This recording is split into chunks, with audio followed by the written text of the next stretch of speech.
5:30, and I call the Osceola Waterworks December 7th meeting to order. Consideration of possible action regarding approval of the agenda. I make a motion that we approve the agenda as written. All those in favor? Aye. Opposed? Motion passed. Opportunity for citizens to address the board with items not on the agenda. Consideration of possible action regarding a water bill for 603 North Main Street. You want to talk, see if he's here? Yeah. Is that, okay, that's you. All right, excellent. We're good? Absolutely. Okay. I decided to do a little handout Oh, perfect. of some I like it. stats and info. I don't know if you guys have all got access to what our water usage is, at least readily available, so I thought I would bring it so you got it. That's helpful. And board, in your packet, we do have in the packet what we have. Got a couple extra if anybody wants them. So I'm requesting a complete mitigation of the penalties that were on our property for this month, as well as requesting an adjustment for my base level allocation. When I kind of went through and I was looking at where we're at with that 7,000 number, where we're at with the potential 5,000 that I'm sure we're going to be getting into before too long. The thing is that we have been conserving. We're a family of 6. We've been conserving for years. We've been trying to cut down. Conserving such as we've replaced all of the appliances. They're all Energy Star, energy efficient. We already make sure that none of us are taking baths. We're all taking showers. We've replaced the shower heads. We've replaced faucets. Even went with a bigger hot water heater just so that, and a new one just within the last, year, because it was one of those, knowing that the old one is gonna have lower insulation. Lower insulation means it's not gonna keep as hot. So let's try to keep that going. The issue that I was really taking in is that it looks like that these are really the base allocation of just 7,000 or 5,000 gallons. It has an inequity to it, and it really creates a disparity among the citizens, because what you're doing is you're just billing based on an address rather than a per person usage. So if there's a single person that is living in a home, you're essentially saying that they can use 7,000 gallons, where we have 6, and we've got to try to reduce it. I went ahead and pulled up the stats from the census. The census says that here in Clark County, we have an average household size of 2.4. It also shows that 30% of the households actually have children in it in Clark County, 30% of the households live alone, and the other 40% are somewhere in between, which I would imagine that means adults without any children, so maybe it's just a couple that are living, kids are no longer there, or it could be some young kids, young adults that are wind up sharing a house with each other. But when I was looking at what that was with that average household size of 2.4, you can start to break it down there at the bottom. And I even went with the margin of error and I kind of increased it. Their margin of error is a 0.18. Split the difference, add 1, let's go 2.5 just to make it easy. That very bottom where I've got the current inequitable allocations, the per person based on 2.5, which would mean per person, people would get 2,800 if we were going by the average household size. If you carry that over to a household of ours of 6, we're looking at 16,800 would actually be an equitable amount for us. But without doing that, we're saying that the 2.5 households get 2,800 gallons per month, but my household of 6, we're only allotted 1,167. Even if we went into the 5,000 range, the 5,000 range for a 2.5 person household is 2,000 per person, and yet we are still below that, even at the 7,000 allocation. And if we have to abide by a 5,000 allocation for 6 people, that means we can only have 83 or 833 gallons per month is what each person is supposed to use, which from the US statistics from the EPA, it says that the average person uses 82 gallons a day. So that means that we would only be using 10 days is all we're actually allowed without having some type of a penalty attached based on their average. But if you look at the numbers and I put down my spreadsheet, this is what we've actually done at the top over the last year. And that far right bottom number, that 51, is what we're actually doing. The EPA says that the average household, if they just use some basic conservation methods, like I've talked about, We don't have animals out in the yard. We're not doing anything like that. It's not like we've got a pool. We didn't do that. Any of the water or the car washing I was doing was from Mr. Car Wash in Des Moines, so I wasn't even doing any car washes around. We weren't wasting anything. We went over the years and we've upgraded a lot of our plumbing as well. And we've got it down to an average per person of 51. The EPA says that you would get a 20% is kind of what they would anticipate, which quick math on a 20%, you're basically taking 82 minus 16. We're looking at what, like 66 gallons is what they say the average person could use with cost saving methods. And my family is averaging 51 per person. So that's why I'm saying that we need, at least with our family, to do something. I would also encourage you guys as a water board. I think you guys are trying to do the right thing. I don't think there's any ill will here. I know we've got a water issue. I know we're saying we're all in it together. But when I'm having to pay more than my fair share, like even in this last month, the water rate for most people are gonna be $11.18 is what they're gonna pay. But when we figure in my actual penalty, I had to pay a water rate of 14.24. What was your penalty? Can you remind me? We had 10,721, so it was 3,000 gallons. I think the penalty wound up coming out to like $60-some. $60. I didn't write it down exactly on it. My recommendation to the board would be if we're going to be looking at really trying cost saving, you know that there's two ways of incentivizing things. You've got the stick and you've got the carrot. Your penalty is the stick, and I feel like we're getting beat over with it. The carrot would be trying to actually offer some type of an incentive for those that actually do it. Maybe even looking at some of this. Could you do it? Could we get any lower than what we're at? Like, so that's something that actually I'm gonna talk to our board today about is, we wanna give a carrot. So what's that carrot look like? I think the So carrot what's a should carrot be, to you? Like this carrot, Yep. if we say, here's the carrot, what is your household? What is a carrot for you? cutting the bill cost down is the carrot. If we're looking at it, and to me, it would be an equal, but opposite. Okay, I just wanna make sure I follow. Here's what I would say would be a good carrot if we're trying to do it, because we're looking at the stick. The stick is an extra $20 per 1,000 gallons that we go over. Right. Make sure that it is appropriate per household, and if they can get under, give them a $20 credit per 1,000 gallons. If we're going to penalize for going over. Say that again, a what? A $20 credit per 1,000 gallons. Okay. So instead of charging somebody for going over, which we could still do that, as long as it's proportionate to what they're actually using. But How do offer I an know incentive. how many people are gonna be in each household? Can you give me ideas of how, cause I had no idea you had 6 people. How do I get that information? We won't know without them coming forth and letting us know. There's no real easy way of doing that. I've looked at, there's a couple other counties and you can look around a couple other cities in Iowa. I pulled up a quick Google search Can you just to tell me see. those that did I it? could probably find it real quick where it was. Just text it. Yeah. Well, not text it, just give it to the office. I'd love to have that, so. And there was one of them, they had a much lower base allocation, but they would offer for anybody that came in with additional family members, they were going to give them an extra 1,000 gallons per month per family member that was in the house. So they had a small base allocation, I think it was like 3,000 is what they did. But for every person in that household, they gave them an extra 1,000. So even if there was one, if they came in, they brought that base allocation up to 4. So what if we changed where we didn't do a minimum bill and board, we've been talking about this for about a year on how we do this minimum.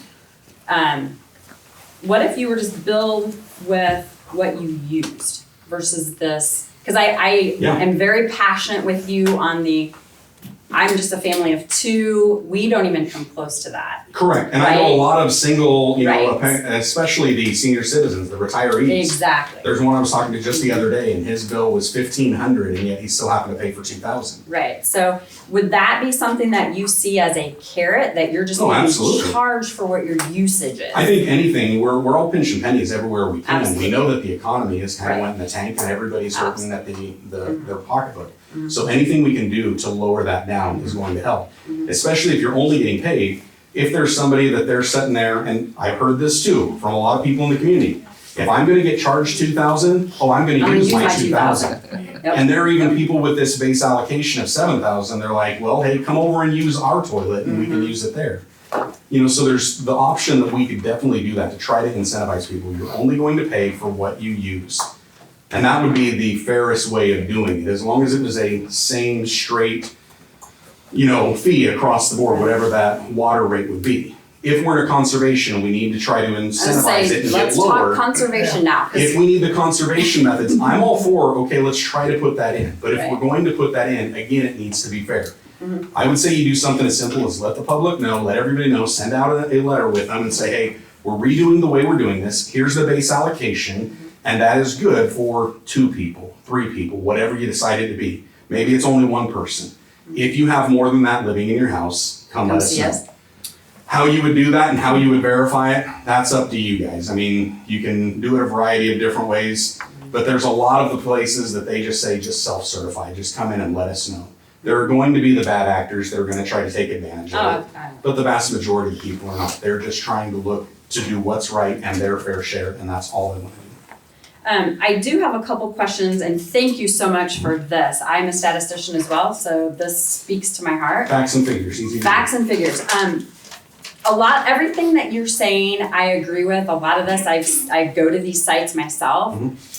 But did you find a site that's they're gonna give us when we're in a conservation mode, right? So we say just standard, we'll say, EPA says we get 82 gallons per person per day, but what is it when we? I couldn't find, the closest I could find was what the EPA was saying, a 20% reduction. And so maybe it does look just like a 20% reduction. So you figure out what is kind of the average. And based on whatever we've got, let's say, here's your rolling 365 day average. Your rolling 12-month average is this. We need you to try to get below that. Now, if there's somebody that says, hey, we've already done all of this. Like, I've got the receipts. I can show you all the appliances. I can show you the plumbers coming out. We've done all of that. And you don't have leaks, you don't have. And we don't have leaks. Any of those and things. You could look at, I mean, even my number, you do a simple divided by 6, look at what it is. Divided by your family, 6 people. And we're at 51. And maybe it's something as simple as looking at what the EPA is saying, the average person is gonna do 82 gallons. What's 20% off that? Add that out, 20%, I even had it there, yeah. So the US average per person, it's just on the 82, would be that 2460 in that US statistics. After the 20% reduction, that would be 11,808. And that's for a family of 6 though. That's just on your 6. That's just on mine, but that 2460, 48 off of that is essentially 49 you're looking off of. So you're basically looking at for an average person, their average with a 20% reduction would be 2,421 or 19 or 11, something like that, whatever my math does real quick. And that might be a base start. Maybe the base start is what you guys are looking at as your current billing minimum anyways, and saying this is what we want the minimum to be, 2,000 per person. We know it's a little below the 20% average, but we're in a little bit different situation. And so we need it low. We need everybody to pitch in. Right. But even that for like me, if that was the case, if it was the 2,000, that's 12,000 gallons. In the last 12 months, I've never once went over there. My highest month, which actually had 34 service dates on it, was 11,756. And so that wasn't even a 30 day, it was a 34 day. If I understand you rightly, you haven't washed your car. We've not washed our car in town for a couple years. You're using it to flush your toilet, to wash your clothes, to wash your dishes, cook with. Yep. We're a family of 6, I'm a pastor and I work from home. The only thing I do outside of the home as far as work is I drive bus for the school. And my wife My problem with homeschools. listening to you, from my point of view, is I know what my wife and I, our usage, we're okay. Yeah. We're retired, but, I take a shower every day. I go to the bathroom when I need to. Yep. I wash my clothes when they're dirty. I wash our dishes when they're dirty. We use about 30 gallons per person a day. I'm having a hard time knowing what you're doing with the water. I mean. Well, and each person is going to be obviously different. I understand that. I know a lot of people that, especially those that work, and they work outside of the home, they work in Des Moines, they're only really in their home from the time they're sleeping, which they're not running the water during that time, Right. and 4 or 5 hours in the afternoon. We're in our home, all 6 of us, close to 24 hours a day. I'm the one that gets out the most, and that's only for 3.5 hours a day. And you said there was 6 in your household children? Yeah. Homeschool children, I'm guessing? So that's probably the difference, is they're not Correct. They're going not off down to at the school. Which, and that might be something else you guys need to consider. I know Right. there's been talk about the school, and maybe the school go to a 4-day. It's not really gonna help us with our conservation much more than that, because instead of them using the water at the school, they're just gonna be using it at home. Like that essential water Yeah, usage. it's robbing Peter to pay Paul. Correct. Yeah, yeah. So I think Doc, he's just saying, with them not going off to school, that usage might be a little bit more than a household Oh, yeah, that if we has went to school, children well, and you that could go to even look, so if you look back on my low, and I've got that on the far right. So that very low number, the lowest month that we had for our average per person usage, it's highlighted as 41. That was September. October, right? Your October billing? So it would have been, For September usage. Yeah, the October's for the Right, partial actual- August into September. So that service date on September 7th, my grandma passed away. The 3 weeks prior to that, we had been going over to her house in Melcher. We'd been spending most of the days out there trying to you were move her home. stuff over. that's Then she passes away, we've got to deal with everything with the funeral, and then we're still going back over and clearing out the house. And even my low month usages, because you can look back on some of those, even going back to like March, where it drops down into like 50 a day and then it's down into the 40s. She wound up having a stroke February 1st. And we spent the next 6 months in and out of different care units up in Des Moines and in and out of the hospital, and then bringing her home and taking care of her in the home. Was she then number 7 in the home? Not Or in she's our the- home, she was oh. over at mom's, so Okay. that's why it's lower, because my wife and I helping to care for her across town. You just And- weren't home as much. Correct, and we looked at my mom's bill as well, and during those months, her usage was up. Because instead of her just having herself, she had an extra 3 people there for the majority of the day. So, just, I guess for the board, since you are on the agenda and what action we need to take, could you repeat again the action that you would like the board to take tonight? I'm requesting a mitigation of the penalty, so just that different $20 rate on that extra $3,721. I'm all fine with the $11.18 rate, so just the penalty coming off of that. And I'm also requesting that my base allocation be adjusted. I think a fair one even is if you just brought mine down 12,000 even, which is essentially what it would be per person at 2,000 per person, which is still lower than what the EPA average would be even with the 20% cost method. And I'm just gonna reach out to my billing manager. If we would ever even think about doing something like that, how do you manage that in the system? Because I'm just sitting here going, I have no idea how our system could even do that. So, I'll send that to So, you. on my end of when I do bills, it's, you set up a rate table. So it's 0 to 7,000 gallons is billed at $11.18. Anything over 7,000 gallons and above is billed at $20. So if I were to even set that up, I would be manually going through 2,000 accounts Yep. and doing that. So, I mean, my time at home, I'd be here. So, To do that, just because I don't know, what would the time, the labor on that be? bills would probably not get done in a day like they do now. I mean, I wouldn't even want to know, to be honest with you. 2,200 accounts to go through, to know how many people are living there, for me to calculate each individual bill. So with that, if we just did, and I'm just talking, I'm just talking out loud, I'm not talking on behalf of the board, I'm just talking. If the board would say, you know what, let's just charge for water used, would you say, okay, we'll do that, and then I'm not asking for a base allocation Correct. adjustment? Okay. Yeah, because it's essentially a wash. Like Right, that that's what I'm 12,000 that thinking. I'm asking for, I Right. never went over that. Right. That's the only reason I would even bring that up. If you go back to just a flat rate and just charge for what we're using, yeah, absolutely, I'm fine with paying that. Are you okay with paying for the water that you use? Oh, absolutely. I've done it every single month. Right. The only time I think I've ever called in was when, actually, I didn't even call, you guys called me where we had a toilet leak. and there was a Yes. leak. And we And they do s- call you, we Yep. try. And you called She- and I she checked does and I all found it that. and I Yeah. said, is there any way that we can make an adjustment on this? And I think it was the water usage I didn't have to pay for, but the sewage I did. I was even fine with that because it was still on my property. I was good with it. So I'm fine paying whatever the rate is. I just don't want to feel like I'm being charged a different amount because we choose, for whatever reason, religious, personal preference from job, all of these different reasons why we've chosen to be a pastor, staying home, working, and homeschooling our kids.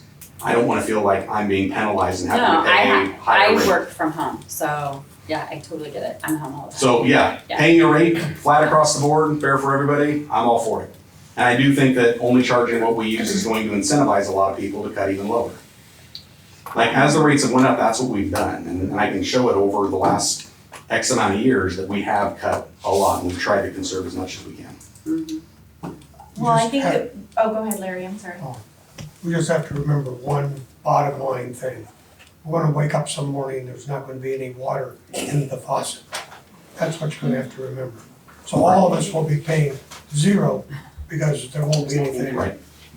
Yeah, and like I said, we've done So we a gotta lot of remember- things. We've spent thousands of dollars on replacing all of our appliances. I just dropped $1,800 on a brand new hot water heater. I actually like the taste of Osceola water, so all I've I do too. ever done is drank out of the faucet, but because of this, we've only been buying bottled water. And I make a trip every week back up to Costco and stock up with as many bottles of water as I can get. What about, I guess to a lot of families that call me, a lot of them are having leaks. I don't even know, Dina, do we have a leak at this residence? Do we, like, not that any of our stuff? It's been a few years since we had one. I'm guessing, And it was like a 20,000 gallon month Okay, when 'cause it I'm like, was. I just wanna make sure that there's not a leak happening here, and if we need to get our staff to bring our equipment, and we can see if there's. Yeah, and I've got an anything. internal meter as well, and so okay, I've okay. checked it to make sure with everything off, it's Got not flowing, it's not moving at all. I've done any food coloring tests in the toilets. We're good. Perfect. Well, thank you so much for coming. Super amazing information. It's really good to take a look at it and see the families that are in this and having to pay. My only comment is that we're being asked to change our actual, I don't even know what they're called, they're not bylaws, but they're like changing our actual like written Ordinance. ordinance, thank you so much, which I think needs to have further discussion. Oh, Because if absolutely. we do that for him, I'm saying I'm not against that, I'm just saying it is a further discussion that Oh, needs to be, Right. if we're gonna alter what we have Correct. going on. And I understand that, and if it's a case that you guys, approve the mitigation of the penalty for this month, and you say, hey, as far as the allocation, we need more discussion, we're gonna table it for now, I'm fine with that.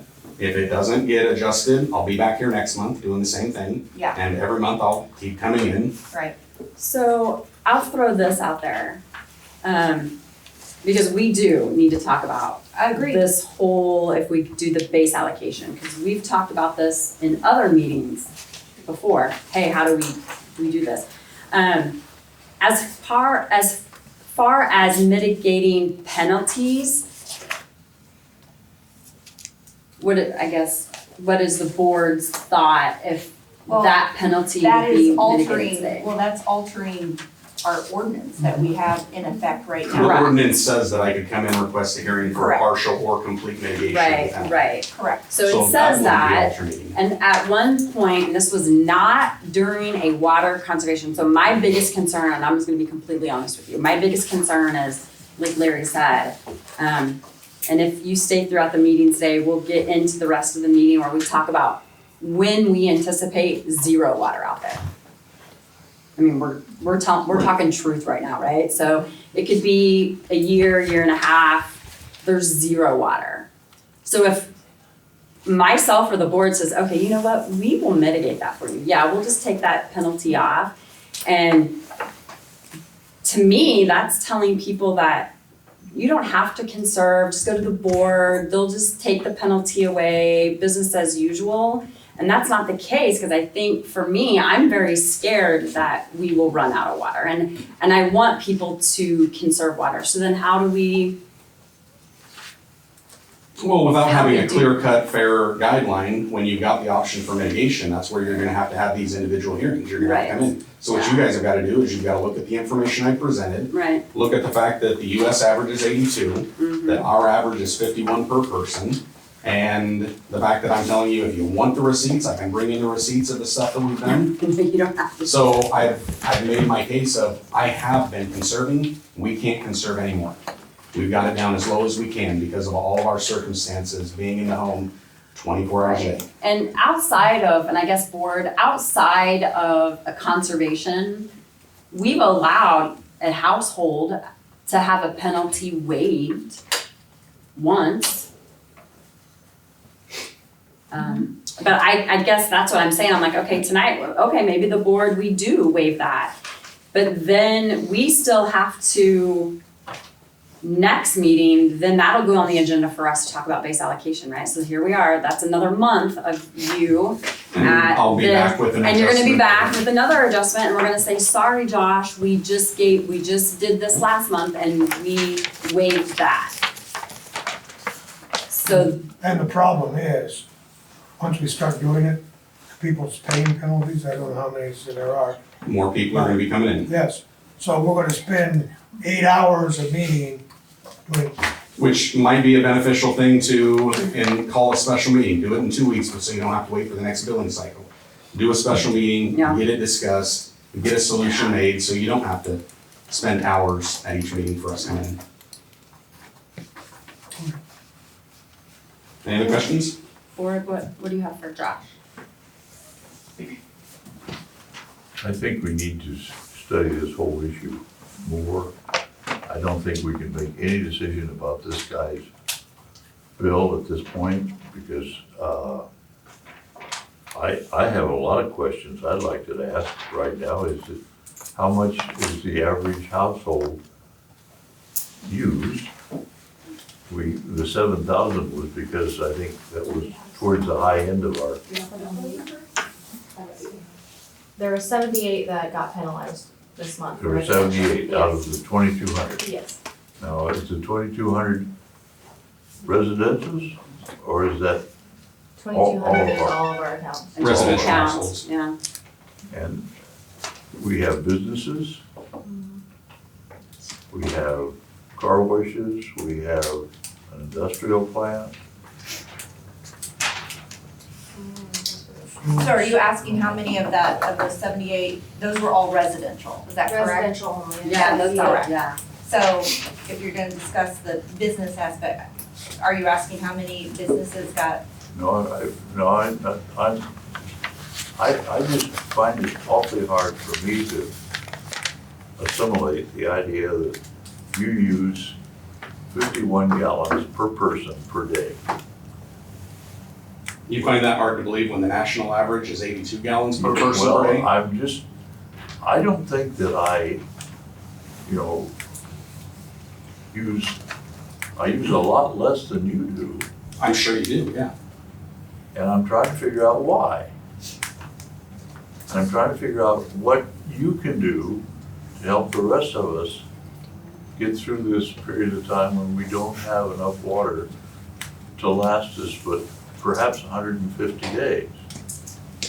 Are there sources online, so in that 82 per person, are there sources that break down, hey, I use 10 gallons cooking and I use Yeah. 20 gallons? I mean, that would help understand, right, where Yeah, extra I- water. On that website, it's got it Yeah, all where right it in might there. be, hey, normal people It says this is the average use, it 15 breaks it down. gallons showering and a long shower Yep. is 25 gallons or something Correct. that. And it breaks down the help- difference between how many gallons a bath uses versus how many a shower Shower. uses. How Yeah, many used for making meals? You gotta keep in mind, hey, we're all here, that's 3 meals that we are cooking every single day. Yeah. That's 3 times as many dishes that most people are using in their home every single day. yeah. So, for me to be using 3 times as much water, wouldn't it be out of the question for what you're using, but I'm not even using double the amount of water that you're using per person. And wouldn't you have already looked into this as a water board to see To know all what these the things. average person uses when you decided it We was did. 7,000? Yeah, we That's what use, the 7,000 that's what he's saying, we So use, don't you have that information? We do, we have We do. an So what average, is it? about 2,000 gallons per household. And if, Per Or- household, how many people are in the household? well, your number is 2.5. An average is 2.5. 2.5. In Osceola, yes. Because you're giving me 7,000 gallons and it's just me and my dog and cat. Right. And that's what he's saying, that's the unfair. outpatient. Oh, I, Yeah, yeah. I understand. And we knew that when we And how much talked do about that. you use? We don't give you anything. We You're allowing her to go We allow her to 7,000 go Well, gallons. you're without allowing penalty. me we to can go go up to 7,000. Without 7,000. penalty. Yeah. So how many gallons do you Without use? penalty. How much do you use? I would say it's around 1,000 gallons a month. Yeah. But I don't get my bill in my hand anymore, it's all automatic, so I Well- don't know for a fact. So we have one person who uses maybe 1,000. And as a comparison, I have a friend, But That's I 30 work- gallons a day, that's But my I work usage. outside the home, and I don't have little kids using a toilet. and as a comparison, I do have a friend of mine who is retired and he lives by himself. He has a schedule very similar to mine. He's only out of the home for about 4 hours a day. And his last month's bill was 17-ish. It was just over 1,700 for the month is what he used, being in the home almost the entire day. And And our if we average take- if daily we take- usage is if we much take- lower. So if we take 6 times 17, we come up to, I just did a calculation at 10,200, which is Puts me 500 over the 500 last over month. your last month, Yeah. yeah. On a month that had 33 days in it rather than Right. 30 days. Right. That's the other thing, I think the way that the billing is set up, and I definitely empathize because what I'm saying and proposing is a lot of a pain for you.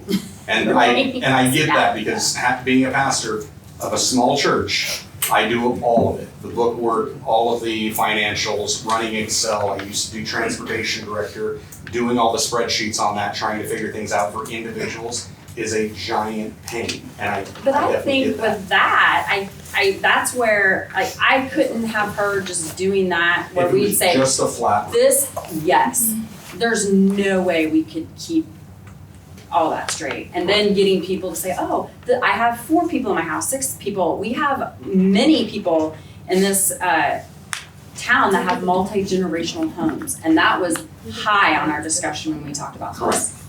I talked about that at nauseum, and that was my fear, was we have probably, 30% population with multi-generations.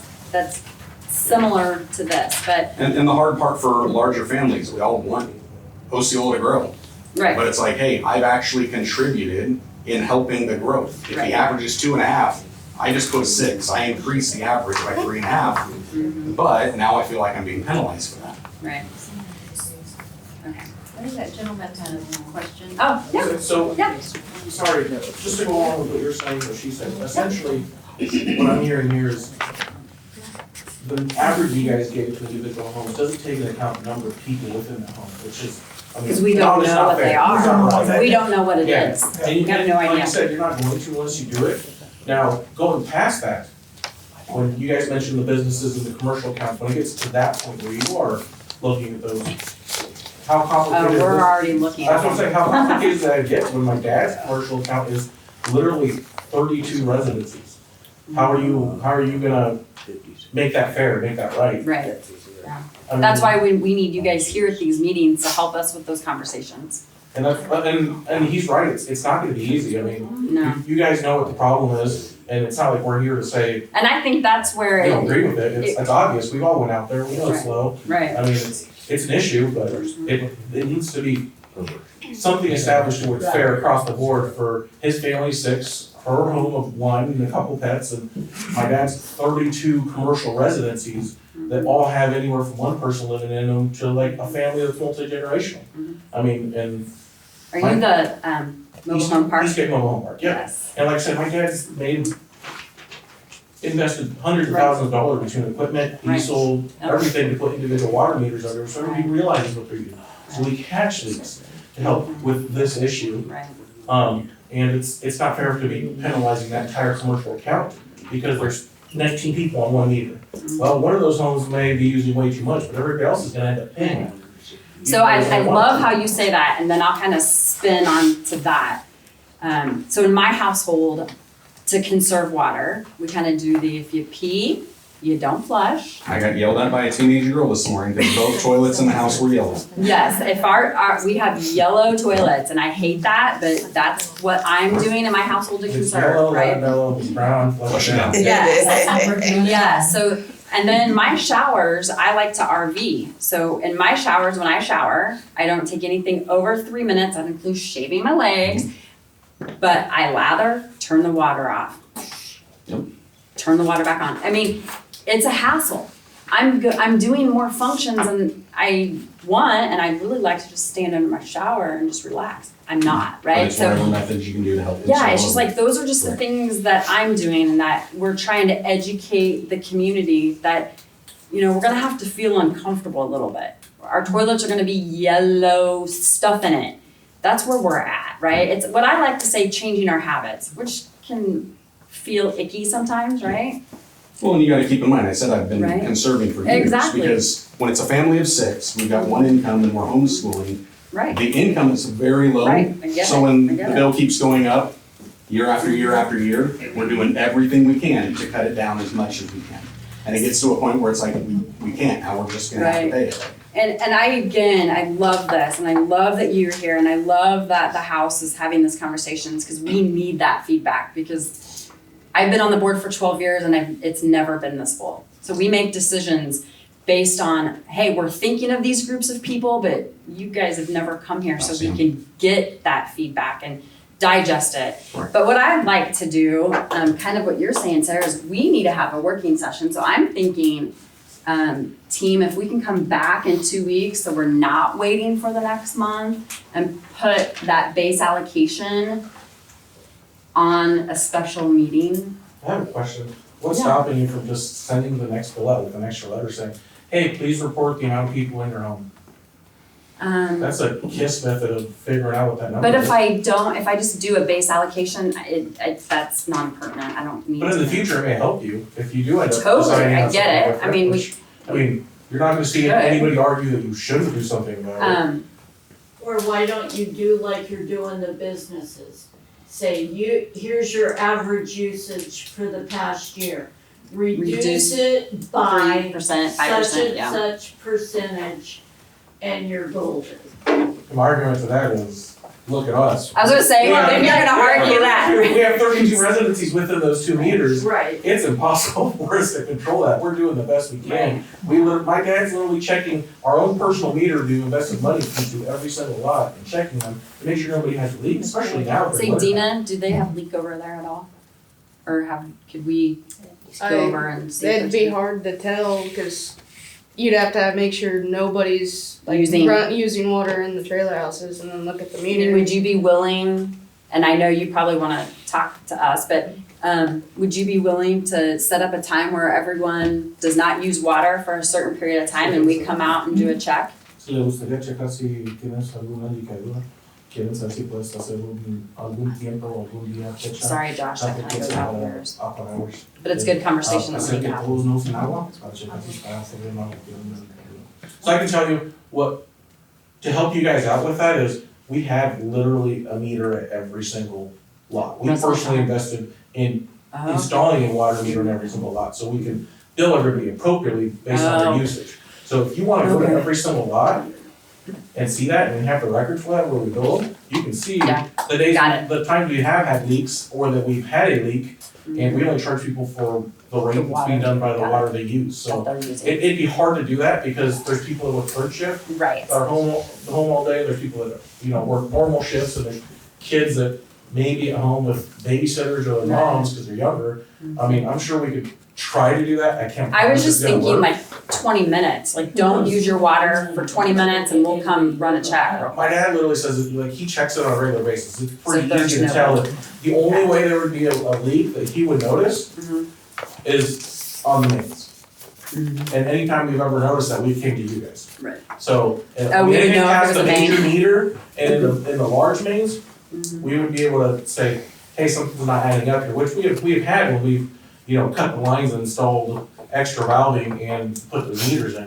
I mean, my dad just ends up eating that water, he pays for it because it doesn't go through the meters Right. of individual residencies. Can you tell us how much each meter uses? Oh yeah, we have a meter on every single home. Yeah. We can tell you the difference between every month. It's by hundreds of gallons, so seem like your guys are by thousands, that's why you're focusing it that way. I wanna say, isn't that mean, those many of us? I wanna say ours are hundreds is what they're set to, so that's what we charge by, because that's the only way we can do it. Do you have any idea of what your average meter use is? It'd be averaged by lot By and lot. by home. So, because everybody's got, like he's saying, everybody's got different amount of people in their homes. But I- Or we have months where there's people that are on vacation and their meter does not move. Like, if they had a leak, we would know because my dad knows everybody's up there, he's there every single day. He knows if they're home, if they're on vacation, he's watching their house, making sure that nobody's doing anything crazy or messing with their stuff. So And we check the basically, water meter once a month. you have a meter on every trailer. Yes, sir, we have invested, like I said, hundreds of thousands of Okay. dollars for meters on every single. I'm just asking you if we could have the information that you have. ¿Quieren saber si le daría la información de todas las medidas de la campaña?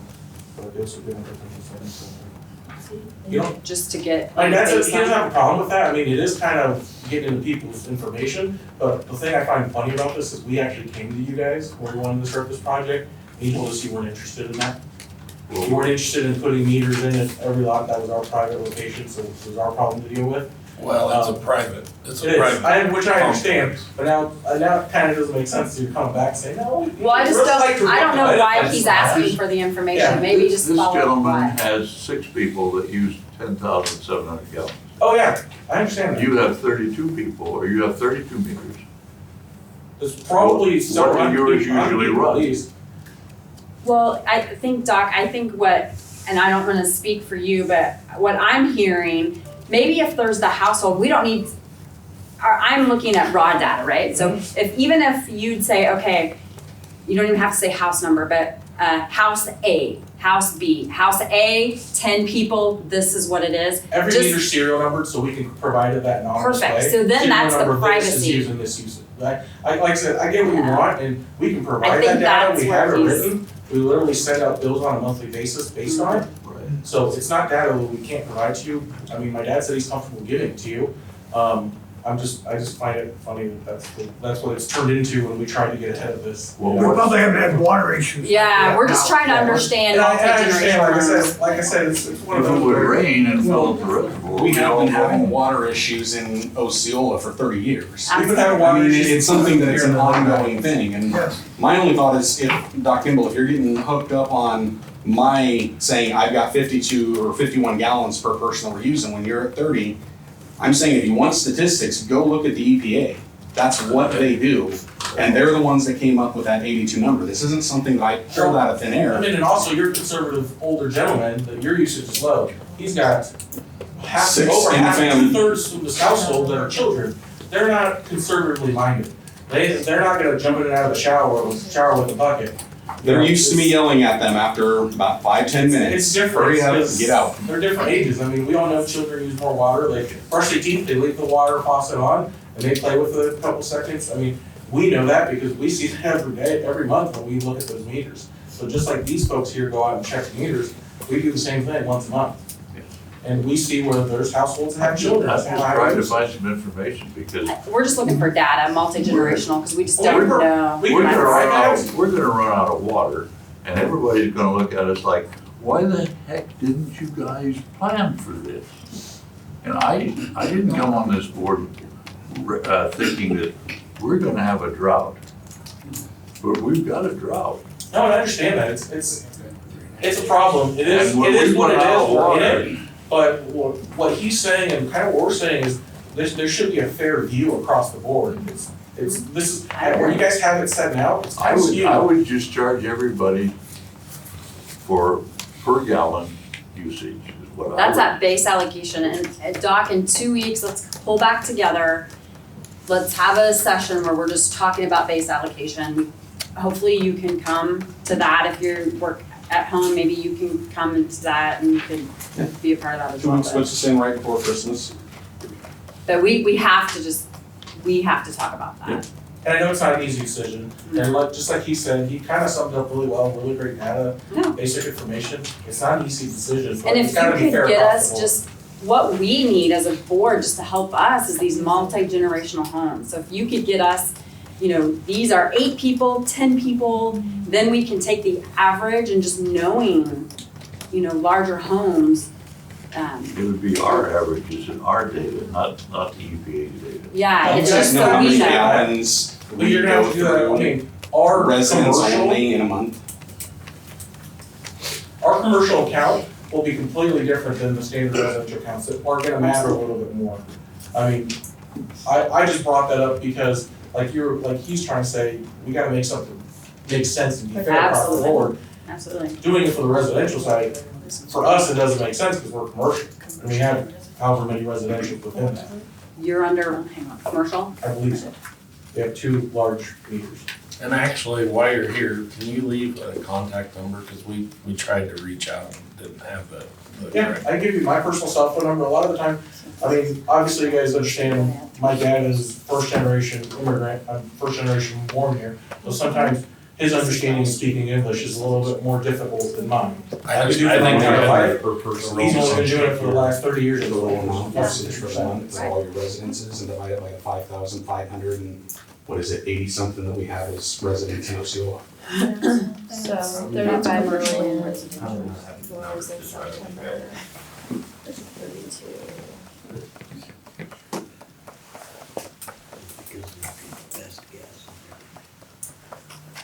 No, we're not best 32 guessing everything. million We do have some was rhyme and September. reason. And that's combined residential and commercial. So that's residential and commercial. Yeah, You mind- Doc, if I you didn't want to quite- find I the didn't actual quite hear. I amount was for just what curious Osceola what the is, numbers are. you need to separate out residential I and was commercial, curious. 32 and then million. divide That's the what we used last overall month for by residential, whatever the residential, population commercial, is. And even and that's not gonna be commercial. completely Oh, accurate, and just because there are gonna be some that maybe are not Aren't here or populated. gone or? But you'll at least be able to get what the average population is in Osceola, Right. which is 5,500, something like that. And you can divide that by whatever however many million. And that'll give you per person what they're roughly using for the month. Board, is there any action or what action do you wanna take on this? I think from speaking based on my hearing, I'm looking just for first and foremost, action, decision, take a vote whether you're going to mitigate my penalty or not. Whether it's a full mitigation, a partial mitigation, or no mitigation, because that was the ultimate reason why I was coming, and then to start the conversation about That what do we phase do out? next month. Okay. Because the way the ordinance is written, because I received a penalty, I can come in for a hearing Right. and Yep. request a full or Absolutely. partial. And that's why we did that, hoping people would come in and start sharing some information. Board, what would you like to do?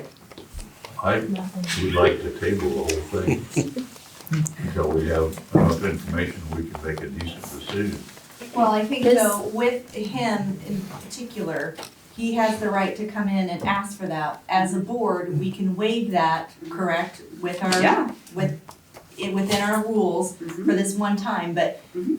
and again, I wanna make sure that you understand that if we decide we go back, we decide, for whatever reason, whatever we decide to do to go forward, hearing from everyone, that penalty can only be waived one time. So for example, if you come back in like we discussed the next time, obviously, we wouldn't be able to waive that again the second time.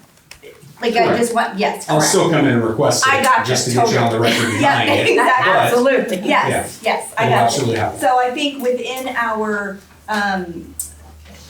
with what we can do, I am okay to move that we waive that one-time fee for him with the caveat of him understanding that next month it may not be the same. Are you saying it's just gonna be a month-to-month basis? Or are you saying I'm you're only saying allowed to right do it now, once? that if, right now, as it's written, because we have not had our working session and not changing what we're doing, as of right now, if we leave things as the same, within our laws, we can waive it one time. So if we don't change a single thing, I'm not saying we are, or we're not doing, I'm just saying And that's based on once a right now. year. Once Right. a year. That's once a Is that your year. standard regulation that's been across the board? Correct. Yes. Well, we're not under the standard process of Correct. these. That is correct. So what I would say is, then I would say, well, we're in conservation. No, Yeah, completely separate circumstances. exactly. So, I'm I guessing. see what you're saying. See what like- I'm saying? So I would Yeah. just, You're saying playing hardball, no, we're not gonna I'm waive it saying no. because we should be conserving no matter what, is what you're saying. that's what I'm saying. I don't know if that's how I'll vote tonight, but I'm just saying, because that's going on just Yeah, I get what you're saying. our rule But book, right? what he's saying and what you guys are obviously acknowledging is it's not a fair system you're measuring by. I think we're acknowledging that this is the first time we've had to do this, and we're. Yeah. Oh, yeah. We're But listening obviously to that your system isn't feedback. perfect. I mean, we can Yeah. all agree that's not Yeah, perfect. and I think what we're acknowledging is that we're gonna have a work session to see if Yeah. there's some way we can do better based on. Like I said, if you guys want data, I'm sure it would not hurt to send an extra letter in everybody's No, I bill. And at least, if they wanna volunteer the number of people in their house, why not? It doesn't cost much. It's an extra piece of paper that you're gonna print out, 2,200 of them, it's on there. Well, I'm gonna put we have communication going out to each bill anyway, so. I mean, I'll give you my phone number, I can. Well, we just you know, want our one, residency. they were gonna reach out about his account and we just didn't have the right one on file. So I just Okay. thought while you were here, it would be good to update that. They weren't able to get a hold of you, is the problem. Okay, it's probably my parents' phone number, Okay. which it is what it is. Okay, so, Now, I'm sympathetic to what you're saying, and I'm sympathetic to the fact that you have a problem. I just don't have a good answer for it based on any kind of knowledge or science. I just can't vote on it. I can put it off for a week or so or two, but I'm not gonna vote on it today. so on the do I have a motion on the table to waive this one-time fee? For record keeping, this would still be the same type. We're still using our 1 a year, we call it the get out of jail free once a year. And we might wanna check the wording in the actual ordinance, because the ordinance doesn't specifically say that you only get one. Yeah, no, it It does just not. says, if you've received a Right, penalty at any point, you can request a hearing. Yeah, absolutely. But you still, I mean, you're still gonna be charged that $3,000 or 3,000 gallons at 11.18. Correct. Yeah, keep Okay, I just saying. wanna And I'm make sure you 100% with understand that, that, yeah. okay. No problems there. Okay, so I have a motion on the table. Is there a second?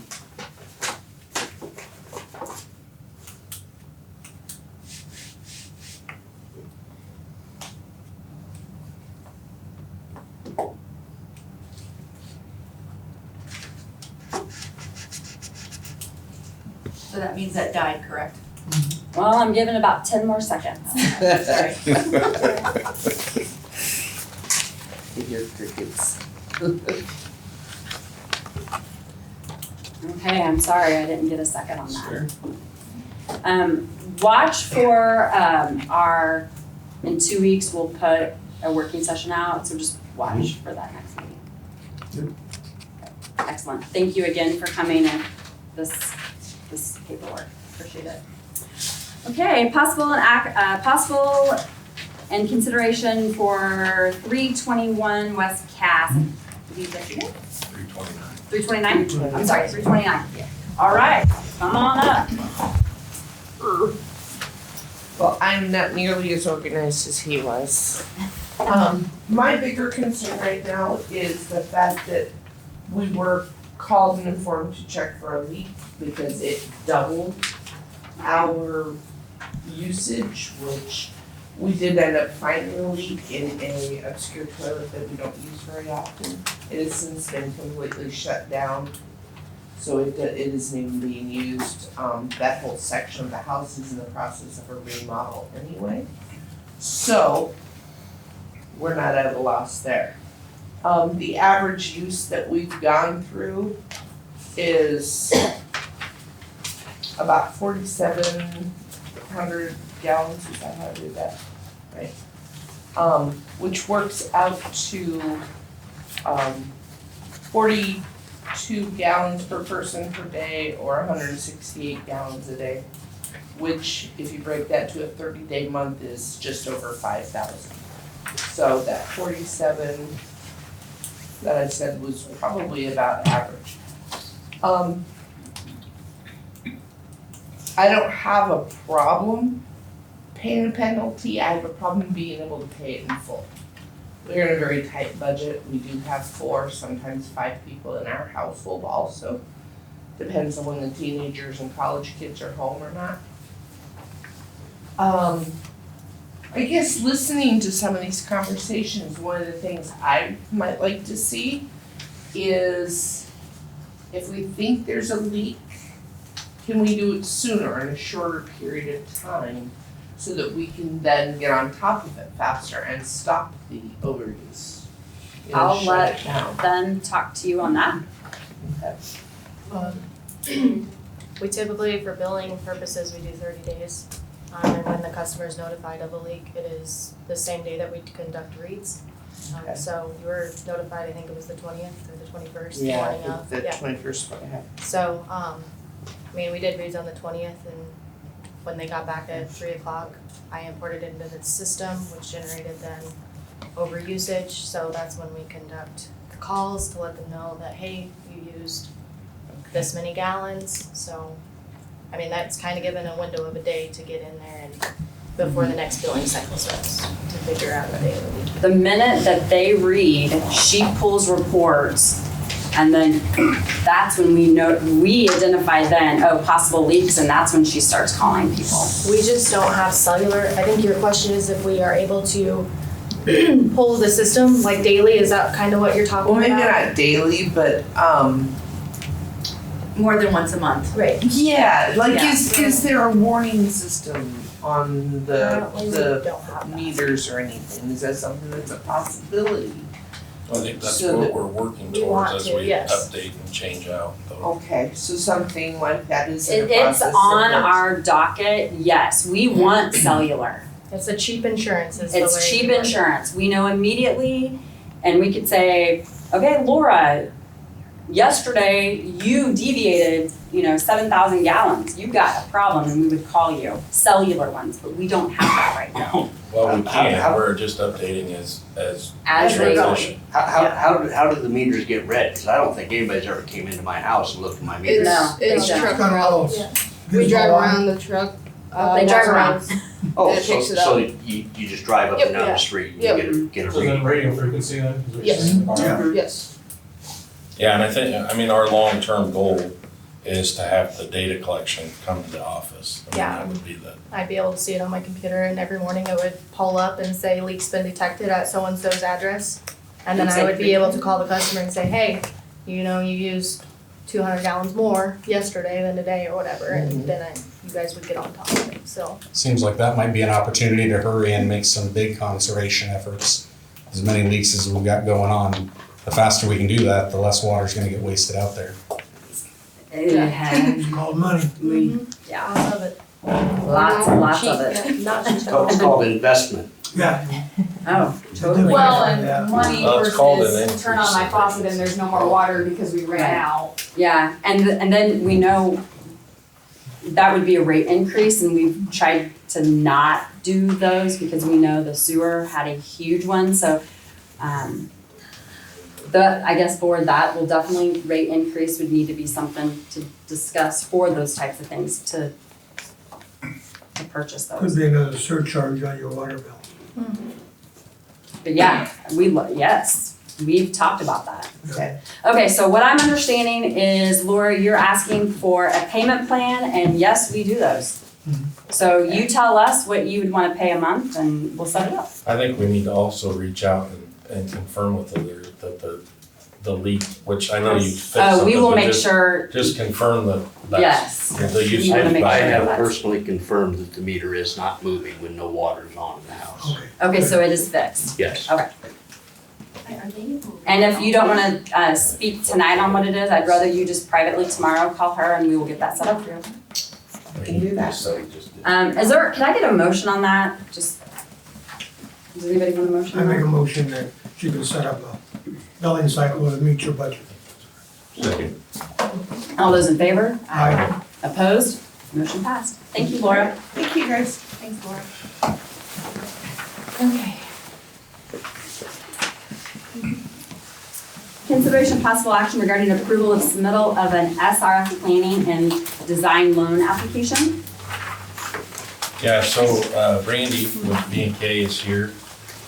This is part of our plant process that we kind of had them do an evaluation of the treatment plant, and part of that component is looking at a contact chamber for to increase our contact time and some other treatment upgrades that are likely going to be needed. So I'll kind of let him take the floor and go through that with you. Good evening. So hopefully this is more of a positive spin on things. So as everybody knows, the lake is dropping and the water quality hasn't been optimal. So we've been kind of studying the water quality and developing different ideas on how the water can be treated. So we came here 2 or 3 months ago, and we've been working on a preliminary engineering report. It's what DNR requires us to do to study a plan. And it's to study the process, to study, the whole system of it, and to develop recommendations from it. So we've kind of been going through that, and one of the things we've been looking at is to do a plan upgrade. We're talking millions of dollars, and to do that, we were, approaching you all about doing an SRF construction loan. And part of the thing you can do if you're doing an SRF construction loan is you can do a planning and design loan. It is a 0% interest, 3 years, and really what that does is it offers you the opportunity to get ahead of the game. And in other words, get ahead of getting the planning done, getting design done, any environmental reviews that DNR requires, geological surveys, soil borings. If we go after any other types of grants like USDA or CBG, SciCog usually has their fee for doing that, so we can kind of capture all this in this planning design loan. Again, it's a simple application. It's due January 2nd. Even if you are included on this program, does not mean you have to do it. You have 3 years to do this if you want to. There's no fees for getting on this. There's no fees for even getting the loan to do this planning and design. What usually typically happens is once you, and this is what the wastewater treatment plant did, is once you start construction or get the construction loan, this will wrap into that construction loan, and at the end of the project, so after the end of construction, that'll all be wrapped up in one. They'll develop a payment schedule for that, 20 to 30 years. You all would have 30 years since you're a disadvantaged community per their rules. And then so it's just an opportunity to just get ahead of the game to plan for the water quality concerns that have been happening. So what we're asking is really just allowing us to put an application for you all to sign and submit it by January 2nd. To SRF. I move we do that. I'll second it. All those in favor? Aye. Aye. Opposed? Motion passed. Randy, just a quick question. When would we kind of sit down with the board and discuss the contents of what those projects would be? I can come back in 2 weeks too if we wanted to do that and So stuff can like we just that. add that to that meeting? Yeah, that's fine. I'm here and stuff like that. Because it'd be good to just give you, I mean, so we've been looking at like the processes.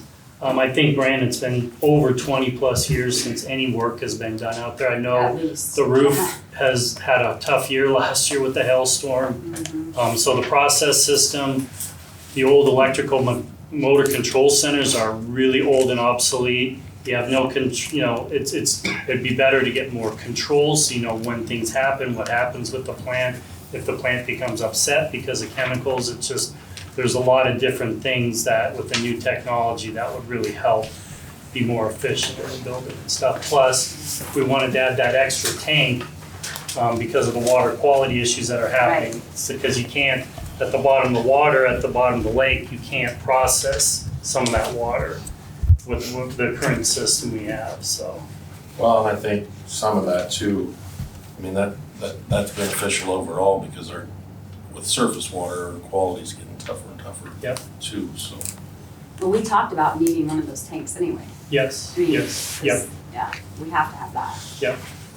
So it's just an opportunity, like I said, I think we would highly recommend, and I think City Council the other night did the same thing. They're going after a planning and design loan just to help with the water system here and stuff like that, so. Excellent, thank you. Consideration possible action regarding approval of the agreement with Spoke Communication. All right, so we have a proposal from Spoke Communications, to increase the amount of production time that we get from Spoke. Right now, our agreement says he's gonna give us 10 to 12 hours per month. This agreement says he's gonna give us 22 hours per month at an increased rate of $900 per month. And then this proposal says that right now this could go for 8 months because that's how many months we have left in our fiscal year. But, so then we would review that at the end of those 8 months, but it can possibly go out to 12 months. Right now, he has given us, 35 more hours at no cost so far. So he's trying to recoup some of his costs that way and to be able to give us more. Otherwise, and that'll take a little bit more pressure off of us here, of trying to develop our own communications for the community. And Andrew does a better job sometimes of trying to say what we want to say, and he helps us with that. Well, he's on our incident command meetings, so he knows all of the stuff going on, so that would be good. All right, board, what would you like to do? This is a way for us to communicate with the community what's going on, what we're doing and why we're doing it. Hopefully, people will get information that they can use. Because we don't have any way to communicate with this community. I don't think. So this is just a contractor you pay to write on? He does all of our communication. We're a volunteer board, so we work outside of this, and the staff is processing water and billing. Yeah, because we don't So he does have. all your publishing, social media, all that? He does our website too. Okay. Yeah, so I just call Sorry, her. first time here, so I didn't know that. Yeah. Any of our publications, any of our newsletters that are. The letters that you get, the little things that you get in your, yes, he does all that, because we just. Well, he hasn't been doing all of it. Have you guys been doing We some? have been doing Okay. some of it as Okay. well, but we would like his assistance Yeah. in So doing have you guys more thought of that. about maybe sending somebody to a basic class? Well, the problem is right now, at least daily, I get people telling us we're not doing a very good job of communicating, and the public has asked us to dedicate, daily messages and things out of what's going on, and I think that's what this will do. I understand it's helpful. Yeah, the office staff that we have now, I can tell you that we do not have the time. I'd have to hire somebody and then send them to training, or I just pay him. I mean, it's gonna be the same. Okay. At least for the short term, till we get through this crisis, and then we will reevaluate whether it's needed or not. And that sounds like a good idea. I don't understand what it costs per hour and all that jazz. I don't get. Remember, we'd have salaries, benefits. Yep. Yeah, we have to pay We'd for all have of to pay this. somebody all that, where we can pay him. He's a much less. contractor. He's like a contractor for Yeah, us. but he makes money, that's why he's doing it. But if I hired somebody to come in, they'd get paid too. Like if I hired No, I that understand, I'm way. just saying. I think it's a service that we're trying to go above and beyond during this crisis to communicate, and we So just we're need to trying to extend it a little evaluate bit. in 8 months. if I'm not it's- saying you shouldn't, I'm just saying, would it be beneficial for you guys to look at in the future? Send somebody to a basic graphic design course at like Slick at 9 o'clock. Sure. There's a lot of things we can do, but we got a tight budget, just like everybody else. I understand that. Yes. That's a great I idea. believe Spoke Communications does this for many departments in this city. The hospital, the city hall, the development corporation, all that. it seemed to me that we probably could hire somebody to take care of all that, rather than all these individuals. You're talking 35 hours a week or a month? No. Month. A month. Monthly, okay, Yeah. okay. So just wondering how many hours he does get But it's build 22, this community.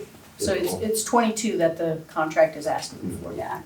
And all these other entities that he's working for also. And I don't know how much they pay him. Yeah. Well, I would move that we I would enter into second. this agreement with. Okay, I have a motion, and I have a second. All those in favor? Aye. Opposed? Motion passed. Alright, consideration of possible action regarding approval of agreement with gWorks and FrontDesk.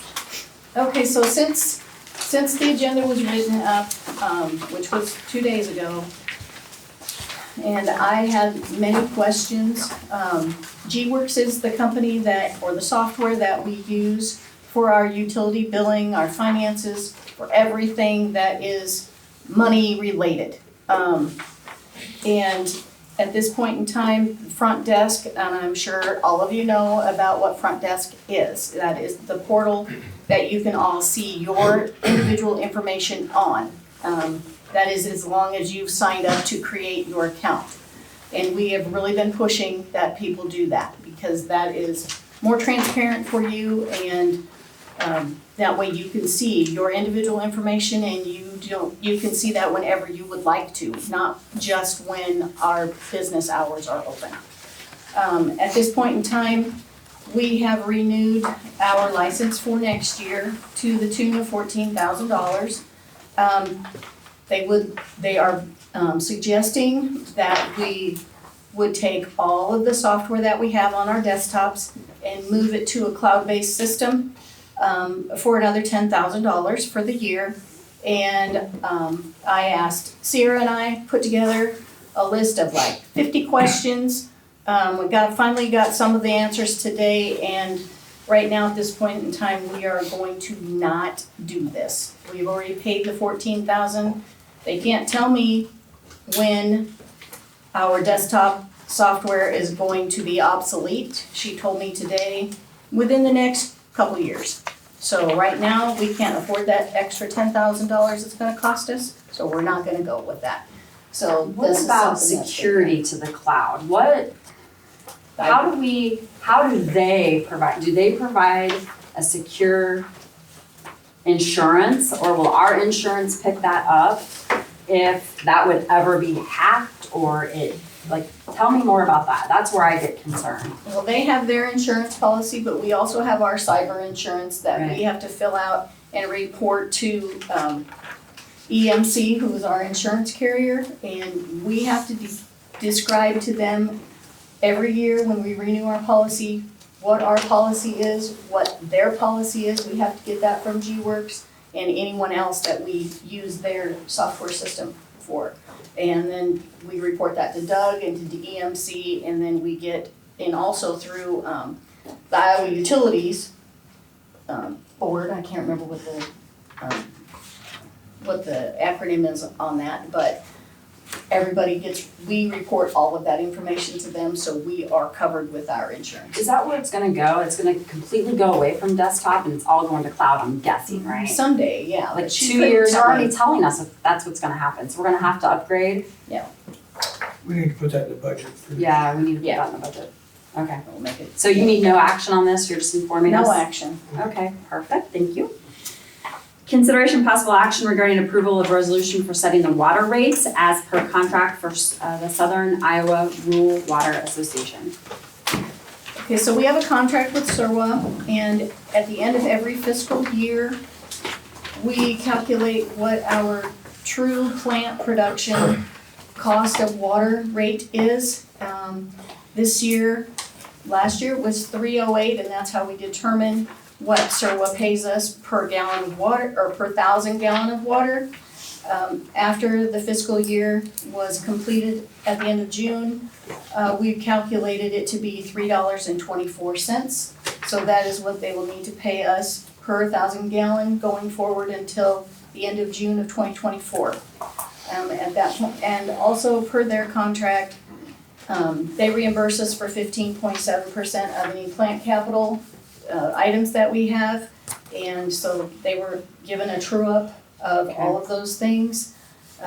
They were given a bill then of $21,931. They paid that last month, and now this is a resolution to increase their per 1,000 gallon rate from 308 to 324. Okay. And how often do they pay their 15%? Whenever we send a bill to Got them.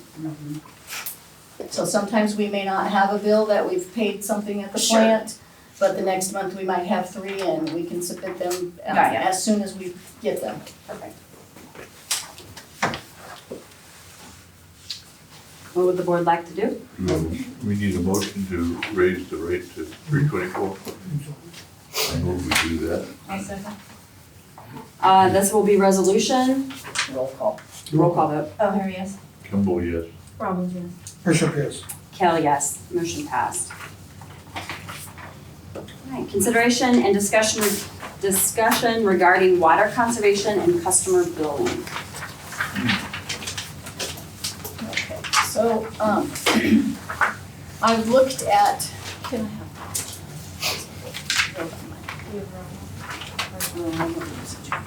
Okay, so I looked at our raw water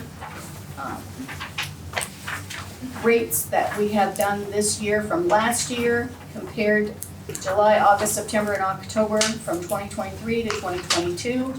And we are down from 2022. November's was up a little bit, but I'll just use October. October of 2022, we produced 48 million gallon of raw water, or processed 48 million gallon of water. In October of 2023, we processed 38 million, so down 10 million gallon.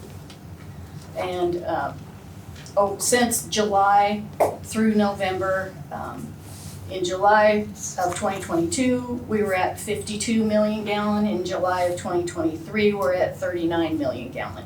So our usage, goes up and down. And then I also did a comparison of what our customer water usage is in that same monthly period of time. October of 2022, we had a water usage of 36,640,000 gallon. And that was in 2022. October of 2023, we were at 32,285,000. So we were down 4 million gallon of what our customer usage and demand was. In July of 2022, we were at 47 million gallon. In July of 2023, we're at 35 million gallon. And where we're at for right now, for the last meter read that we did for November of 2022, the demand was 30,580,000 gallon. November of 2023 was 32,931,000 gallons. So we were up almost 3 million gallon this last month when we did water reads. This is just, So we're using at least 1 million gallons a day. yes, we use about 1 million gallons a So day. Conservation's not working. Well, it kind of has, but then from July we went from 35,351,000 gallon to November of almost 33 million gallon. Are these just rough numbers? No, these are No, actual. these are actual. Okay, these are actual numbers. Does that take into account any breakages you've had, water coming out that way or anything like That that? includes all of that. It's So that's actual, removed of yes, estimated leaks you've had of pipe bursts and stuff like that? Okay. yes, that And that's includes water total loss. usage, not a breakdown of residential versus commercial? I do have that, my computer's dead, but I could give that to you information tomorrow. I'm sorry, but I don't have that on this breakout right now. No This is problem. how much water everything. leak? This is all usage. Yeah, it's all usage. Do you know how much water when a leak is? Do you know how much exactly you lose? Depends on the size Yeah. of the line and when it's repaired and when it's shut off. So you don't know an So it exact depends. count. It depends. I'm It's all assuming you make a rough situational. estimate based on the size of the pipe and Yeah. how long it is. Because didn't you have a water main break like at the elementary school? No, we did not. No, They had a service Service line. They had a service leak, Yeah. okay. Did it go through a meter? No, it did not. It was right out by the back door. So- With that, the few breaks that we've had, over the last few months, can that explain some of the increase that we're seeing in November from last year to November and this year? Because we know that it's an aging system and it's prone to more breaks, especially in the drought condition. But would that account for some of that extra water that's lost? It could. Comparison. Yeah, and I, Last year to this year. Dina's got a sheet that tracks the main breaks versus the I would just bill. have to look back in November of last year compared to this year and see how See many what the breaks we difference had was. this. I settled that just because I saw you say it's not working. I don't want you to jump to that conclusion. And there's obviously people Well, making efforts. when I look at this, it still tells me it's not working. Yeah, I understand. Those are rough numbers. Those are high numbers and large volume though. They're not. It could be people are just using exactly what they need. Yeah. Yeah. You got a seasonal user that's just coming online too in Right. the DOT. Yeah, right. Yeah, so there's another one that high volume increase that you would normally see. Or But that should be there last year too, right? In the wintertime, yeah. In the Just winter. when you're mixing and but grinding. also how many more people are living here this year in comparison to last year? But I'm just curious, there's just an estimate on a break. I mean, because you could say, well, I think it ran 5 hours, mine ran 10. So you don't It's know. estimate, yeah. And Yeah, I mean, it Yeah, depends on it's where all it's reported to. estimated. That's what I mean. If somebody sees it and says, well, I've only been watching for 20 minutes, but it's running for 3 hours, you Right. don't know. You just Right. only know it ran for at least. Unless obviously we monitor our usage, so if there's a big discrepancy between what is billed and what is pumped, then it would show up there. You could figure out what come out of the tower through. the Yeah, line. because our water loss would be higher. We can also kind of show when like a main break happens at the plant when the tower starts to Starts drop. the tower drops. That's our indicator. Tower Yeah, you can drops. tell what Yeah, happens. we It's know. hard to tell how much you're actually losing, especially when it's this dry. Is there anything documenting that stuff? As Oh, far as- yeah. Like taking readings consistently Oh, so you can yes. tell when it starts? Yeah, Oh, we yeah. have SCADA That's- does, and that's there's a great. pressure, it monitors pressure. Do we have like general parts of the town that we can do that with, or is it just off of? Well, we House. started investing in those eye hydrants that monitor, so we didn't, but we've transitioned to where you can kind of monitor quadrants that. Okay, that's awesome. All right, I have random questions. No, that's good. I just wanna know, obviously you guys are doing stuff, I just wanna make sure that. You understand You exactly how we're doing explain it, it. yes. Yeah, absolutely. So when I say it's not working, I was hoping to see bigger fluctuates through here because we've been in water conservation for a year and a half now.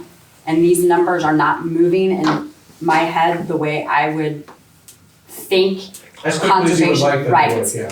I mean, this is just, Which I get, I understand obviously we need to do something about it. right, so this tells me, I'm like, dang, we gotta educate more, like what's happening? Does it show that, or could it also hypothetically show that if we've been in it for a year and a half, people flip their habits the first 6 months, right? And so now that's showing the conserved value and good job, we're continuing to conserve a year later. Yeah, I mean, kind of July, we were doing good, and then August, so then I'm gonna say, looking at graph, we know it was 101 degrees in August. So Yeah. we probably had more water usage, there I was think- more evaporation. What could help me understand conservation is to see a 2-year gap, right? So if we started conservation a year and a half ago, what happened 2 years ago to now, if that is not changed, Right. that shows not conserving. This, I Right. don't think shows me not And that will be conserving. on our website, our webmaster is putting all that, we requested that last week. Awesome. For, I like to tell stories and pictures, it helps me understand and see, so you're right on, and I need, like, give me a 2-year, like, where were we 2 years Yeah. ago? And where were we 5 years ago? I would love to see that Plus, also, yes. Yeah, it'll be online, so. So you're only asking a business right now to cut 3 to 10%. You're actually asking us citizens to actually cut more than you are a business. And if you look up on DNR websites, citizens come before businesses, and that's not what we're actually doing here. We're actually putting a bigger burden on the citizens to try to save business, which I understand we have to save business, but facts are facts.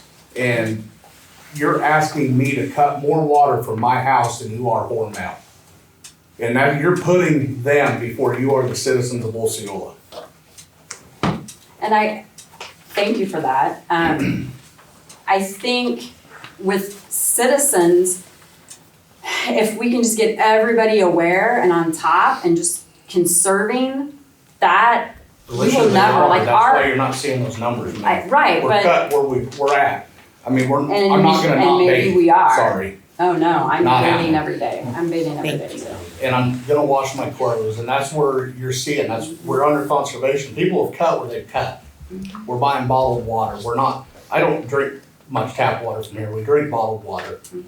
We're where we're at. And if you go to 2 years, you're gonna see that. But we've leveled off. And you say that someday we're gonna turn the water on, it's not gonna be there. Well, we've been in a 3.5-year drought. We could have come up with a backup plan in 3.5 years. Like what's your idea? What do you mean? Well, I put it out on social media. I've done a lot of things. In 1937, we got water from Kansas City, Missouri through the Magellan pipeline, which was the Williams brother at the time. That pipeline's still here. They still use that every day to move gas, natural gas, and oil through those pipelines. So we still could here. use water through yours? Yes, they run a plunger through it and clean it, and they push water. They did it in 1937. This is 2023. Now, everybody in the country is not out of water. I mean, there is not. I do a lot of research. Texas is not in a good place right now. Well, I just went through northern Texas and they're flooded. So, I mean, there are places and pits, yes, but, I mean, Kansas City they're on the river. The rivers have water. I mean, Rathbun just upgraded to take on more communities. They just built it on, so they have 14 million gallons a day. They have 7 million gallons of storage. If you go on and read their editorial on their page, it'll tell you that they're ready to take on these communities that cannot provide water anymore. Who's ready to do that? Rathbun. The odd part is they almost exceeded their withdrawal permit on the numbers I've seen, so I'm not sure. I need to look into that more. Well, But nobody's ever called Rathbun. Yeah, I have. We've talked to Rathbun. Yes, I did. Yeah. I don't know the date that I called them, but I talked to them. We talked about the line that is over to Sheraton. Correct. But they do, I mean, Rathbun's low too, it is, but they're setting up to take on more communities. You can read it on their page, I mean, in there. And we have a town in western Iowa right now that is building 16 miles of water line to the North Platte River for $11 million. So they can pump water out of it. 16 miles for $11 million. You know, and I've heard out there other people. What town is that? So yeah, what town is that? It's over, I can't think of the town, it was just an article on Newsbreak the other Can day. you call the office tomorrow with what I town would that look is? it up, but I just drove home through there and actually they're laying the water line right now. I went right by the project. So for that 11 million, does that include a tower? That's just, they don't need to have a tower? No, or they're gonna any- pump the water from the North Platte River back to their water treatment plant. But 16 miles of pipe for $11.2 million. It's pretty cheap. No, it's not cheap, but that's about what it is. What are they gonna charge for the water? What are they gonna charge for the water? They'll be billed out just like any fleet sales. I assume, I mean, it's going into the water plant, it's pulling it out of the river. So can you divide 16 miles by 11.2 million and see what that rate is per mile? It's less than $1 million a mile. 11.2.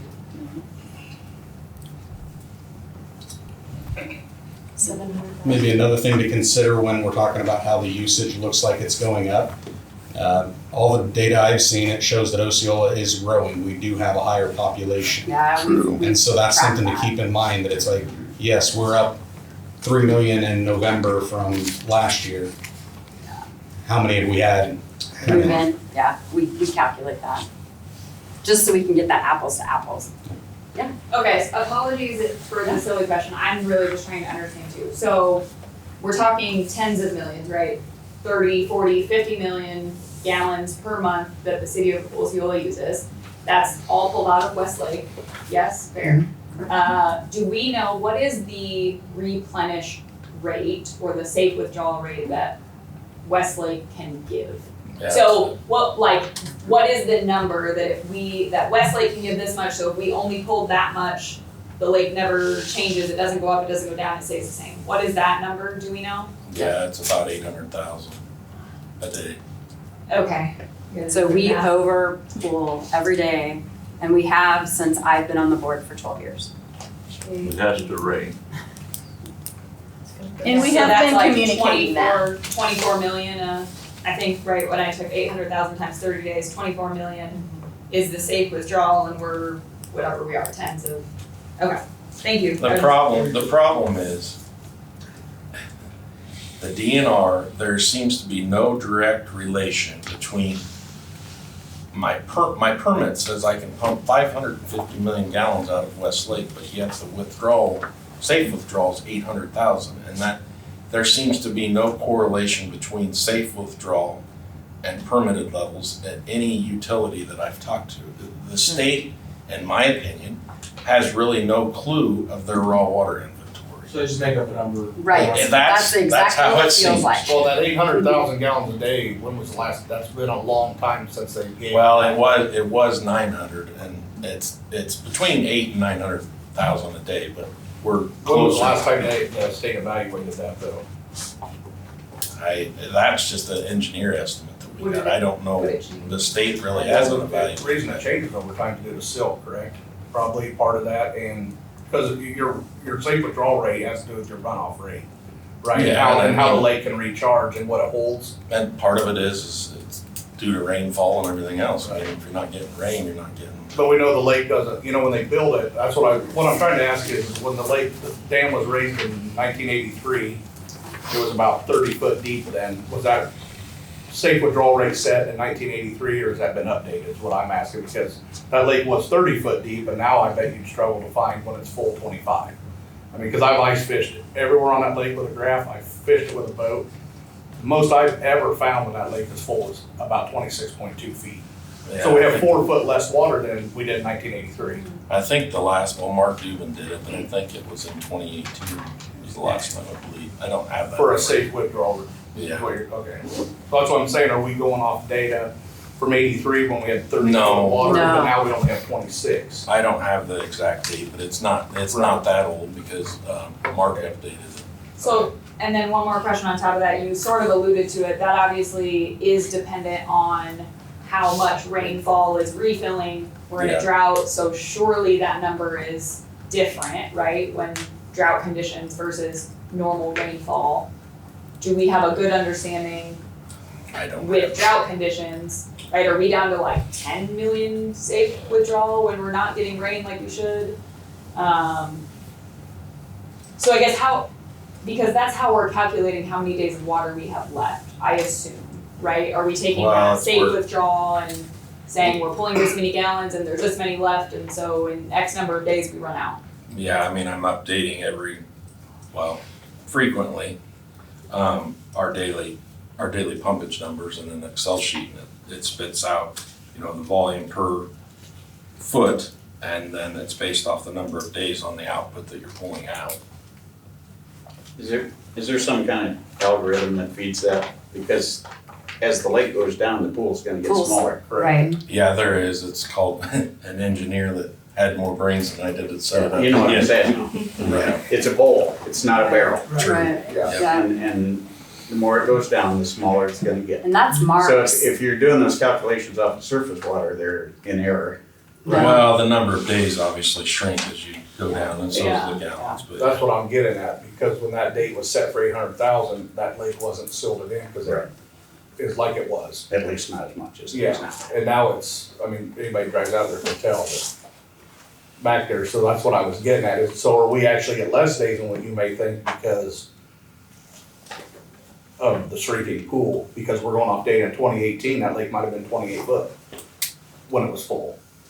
But then we got another 2 foot of silt, we're only at 26 full, and you're going off, see what I'm saying? I'm not saying you're meaning to be wrong data, but is there a way to update that? The to where we're actually engineer, correct? my understanding is, Mark Dubin did Well, I'm not this in saying you guys done 2018. study. Yeah, it's our, Mark Dubin Mhm. owned that, and then that's how we now continue to use John that. Diver's doing that. But we had flooding, and what I'm saying is it's caused a lot of They silt to did move that. into that lake and I fill mean- it fuller, so in 2018, I can tell you of all the years I spent out there, It was probably 28 foot There's not. deep, and now it's His 26. calculations in 2018, Did they do an average depth in 2018?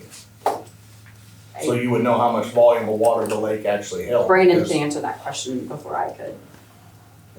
Well, yeah, I mean, again, He calculates it by our elevations. Yeah, I You know can what the see runoff in- rate is. right, but I'm you going by how can many s- gallons that lake actually held when it's full in 2018 compared to what it held, March of 2020 when it was going over the dam? well, I can tell you when the divers went in, the silt level is about a foot above, so we've adjusted our scale to adjust for that. So, I mean, I guess I'm not, you're trying to insinuate that there's a large amount of silt level, but we already know what that silt level is because we had eyes and ears down Yeah, there. that's what I'm getting, but I'm saying Yeah. when we're going by 800,000 gallon and all that recharge rate, and how many days we have left, are we going off data from 2018? That data would not be the same as it is today because until now, you didn't actually know how much silt was probably I don't down know there. when you say data, help me understand when you say data. When the data you're using for how many gallons of water that lake actually holds. So what we're using I in think 20, what he's referring to is the study that you guys are,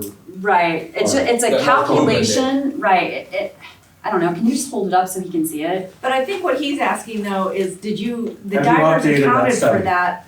Yes, in When they- 2018. Yeah, Okay, so 5 in years old. 2018 though, but yes, since we had 2018, that. have you updated any of the But new nothing, information? what would have changed? The silt in He's the lake saying, would have he's saying the changed. silt was Okay, your and then silt he's was just old, that's saying fine. that we've calculated, Calculated we what the know where divers that went in. silt is, we Yeah. don't know The lake that. is not full. Is that not right? Okay, so Just yes, had divers we've had down. divers in, we Now. have data, Yeah. Randy has that data, Yes. and we are in the process of reevaluating all Yes. Oh, that's what I'm Okay. asking, are we gonna reevaluate our data? So Randy's our guy, Randy, take it away. So you want me to take? Yes, take it away, Randy, please. Yes, there's a drainage basin, I think it's, gosh, how much is the drainage basin to Westlake? I should know, it's 1,600, no, No, it's. 6,000? Yeah. 6,000 acres, and there's Correct. all kinds of engineering factors in that goes for runoff. One, you got your rainfall each month. Now, the runoff factors are gonna be completely different because the land is dry. Right. So you're not gonna get the recharge, but then next year, or say we have 3 days in a row and it rains nice, just nice. And that, now the ground is just, it'll dispel more than it would 3 days ago. So it's just a running average. You're using your best engineering judgment of how to recharge the lake, because the lake is bound. I mean, it breaks different ways. So you have this drainage basin and that's all that's allowed there. So the silt level, the pipes are already set. Right. That comes in there. And the lower pipe used to have probably 3, 4, 5 feet underneath it. Didn't matter. That water was never gonna be captured. Correct. That was just more or less allowing the silt to fill in. Now, since that study was done, I think the first one that Dubin did was in the 80s, way back in the 80s and stuff like that. So you had all this silt allowed to build up. Well, since this time, we've been helping with the investigation, knowing that there's some water quality levels. We had some divers found out our lower intake is getting covered up. So we did some adjustments to make sure we can still use the water in the lake. So to get back to your question, we do know where that silt level is, but there's a volume of water there, but what we need water to run off for the recharge rate. So every year it could be different, just like rainfall events are different. You're going off of 100-year average, and then you're using a bunch of engineering judgments. The other thing you worry about is evapotranspiration, how much wind there is, how much evaporation of the water there is. You could have a cooler year, not as humid, boom, it doesn't suck a lot of that. So that is a factor that's been accounted for in there. So you're trying to use that. And what that chart that Brandon has is more or less just kind of giving you the best judgment we have. And we're trying to be a little conservative. And Brandon's actually kind of, if you look at the numbers, there was a time we're using 1.4 million gallons a day and more than that. Well, we're in a conservation, Surwa is kind of helping out. We have some other things that are helping out so we can reduce that withdrawal rate to be more, maybe more factual, but still, we can play with those numbers all we want. Now, the bowl effect, yes, CAD, there is all that technology there, we know what that is. Every level you can see on that chart, that surface area shrinks. And that's why the more it goes down, the more critical, and those days that we have available is not there. And so I think your chart goes for every foot, so it tells you and it reduces that foot. And that's what I'm trying to get at, is I'm not so much the recharge rate as amount of days, to make sure we're trying to get as close as we can to those days. And I know that the main pool of the lake, that pipe was set to let silt. But like if you go back around the corner to say where that bridge is back there, when the water's full, that water's about waist deep on me. And 15 years ago when I swam in there, it was over my head. So that's how much silt's there. So we've lost all that water volume. So that's why I'm saying on the study that, you know, when the lake's full, how much actual water is in there. If the study's 5 years old, there's obviously less actual water at a full level. You know, at a full level, we got, say, however many days, 5 years worth of it never rained again. Well, that, if that was in 2018, now we might only have 3 years left. Yeah, and that's a good point. I mean, if you look at some of the new, you know, reservoirs that are being built, they have siltation areas. To, you know, any of the farms that run off into that, they capture that, and then they kind of are able to mine that so it doesn't go into the reservoir. And there is a small one that is on that south side that has been trying to, you know, utilize that a little bit more. But you're right. I mean, this is, I think it was built in 38. Is that about right? 1938, this reservoir? 37. Started in 36, but 36, 37. 37. You know, so you're kind of, you know, you have what you have. And the silt dam in the back that you're talking about, that marsh area was only built 10 years ago. Yeah. So it wasn't even there. Yeah, agreed. Okay, so again, sorry for the questions, but two issues, right? One, how quickly can the lake refill? So if the lake is refilling at the exact amount that we're pulling out, yes, it will be low, but it's not changing, right? And then the second rate that we're looking at is how do we take those numbers and understand number of days left. So number of days left is affected by refill rate, but if refill rate was even, then they're infinite days, right? So are we able to, okay, so we were talking about 24 million being the safe withdrawal rate.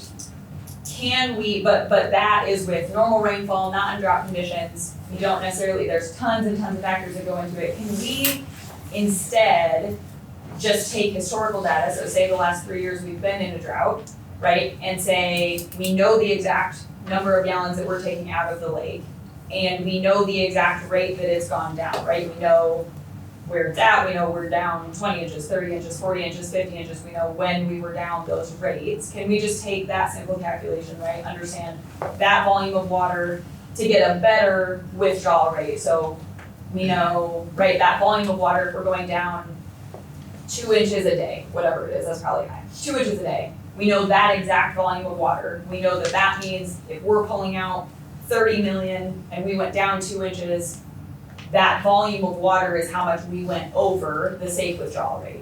Can we use those numbers to get a better understanding of, again, playing into this how long until we run out of water number? Yeah, I mean, we can keep gathering, continuously gathering data, and there's technology out there where, you know, every shoreline, you know, kind of zigzags where we can point every, but, you know, you're getting data. I mean, you're getting that data, but there's a cost to that, and it's like, okay, is that really giving you the best information? I mean, I think what Brandon has is still within that 5%, you know, factor of safety, or maybe even 10%. And then, so yes, you can get that data, and yes, we can, you know, spend all kinds of engineering man hours and bring teams out here and do a lot of the technologies there. But I don't know if that'll really, it'll make, I guess, everybody feel a lot better about those numbers, but I think Brandon's numbers are conservative enough that, you know, that it would, I would trust what they say. And last week the lake maintained, correct? Yeah, pretty close. Yeah, and there's factors that, you know, I'm not sure why that would maintain. There's some other environmental factors about, maybe there's some springs underneath there that you can't quantify that you So don't to me, know. it sounded like Coulter was asking how you were gathering that data and coming up with those figures. And your guys' answer is, hey, we have the calculations, we have an updated way to come up with figures. You're saying that what they have in order to come up with those is pretty accurate and they're being more than careful with what they're doing. So it's current information, it's not old information. Yeah, I mean, Brandon shares that with me, yes, and we do, can we, this is using Mark Dubin's 2018 information, yeah, we can go out there and do a complete mapping study, spend, 3-4 days with a team out here and map that just to confirm that. And that may be something, at the next meeting, that could be something that could be considered. But is it worth the money? But is it worth the But my money? main question was, if it's 2018, but you kind of eyeballed it, you've made adjustments to that, knowing that it doesn't hold what it did in 2018. We know it probably doesn't, to a certain factor. I'm talking full level. When we started this drought, the lake probably didn't hold, but we know that. So we're adjusting those dates for. Yes. I think you guys are saying you've taken that into account. Yeah. Yes. So our number of days are being calculated at a worse number than what we actually may be though, so we're giving room for I error. don't wanna say that. I think, there's. No, I'm not saying that certain we got amount of- 500, you're saying 300, I'm just saying, but we're being cautious enough. We're not gonna run out in half the time. No, what I'm doing is there's a very large amount of evaporation that occurs in the summer.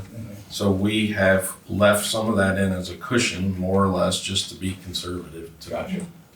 That's what I was getting at, not going off that study, I just not saying, no, in 330 days, we only have 180. How does Right, that, no, yes. how does the water level remaining the same affect that number then? Say that again. With the water level not really adjusting in the last week, how's that affect the numbers that you're projecting out for days? As far as how many days we have now It'll save you a week. left, I guess I'm not sure exactly. Yeah, so what he's just saying, Brandon, is, so our chart there, or the chart that Mark Dubin and has shared with us, is more or less that at water level 1066, we have this many days. So we've stayed there, even though we went a week, we still have that many days left. So that's a positive, but if we lost, 2 inches for that week, I mean, it doesn't get, we're wanting to go to that next foot. That's where, we average all that volume. We're averaging that in that foot. So when we get to that next foot, okay, now we lost, 3 weeks of water. So we know what that is and stuff like that. So that's kind of what his chart Because is. you measure it weekly. Yeah, every Friday we. Yeah, so for 7 days, if you maintain, you gain 7 days.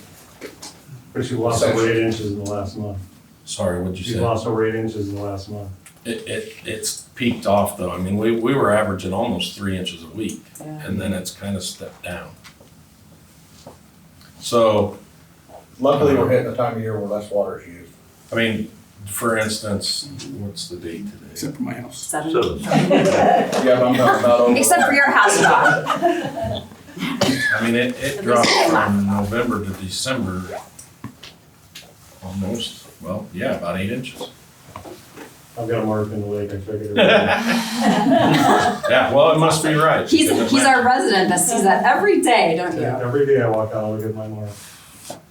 I'm like trying to frantically write down a bunch of these numbers. Is this public? Can we email and Yeah, so I'm to be really honest with you, I was hoping, no excuse, but things have been a little hectic, but I had just got this kind of finalized and went through it with Randy and his team of comparing with when they did their elevation shots, and we were gonna put it online. Okay, perfect. Yeah, I just love seeing the numbers and love looking at that. And then you're gonna see, you're gonna see on the website where we will, again, I like pictures, to where it'll show this is our usage, these are the days, this is the lake levels, and you can exactly see when will be the day that we have no water.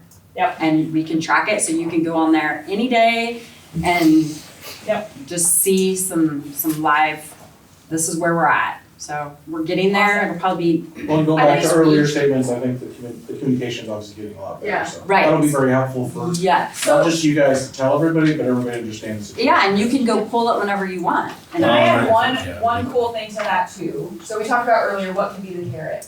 What would be really, really cool is if we could take our numbers and say, hey, if everyone conserved 3%, here's the graph at 3%, right? That gave us 3 months. Right. If everyone conserves 10%, that gave gives us us a year.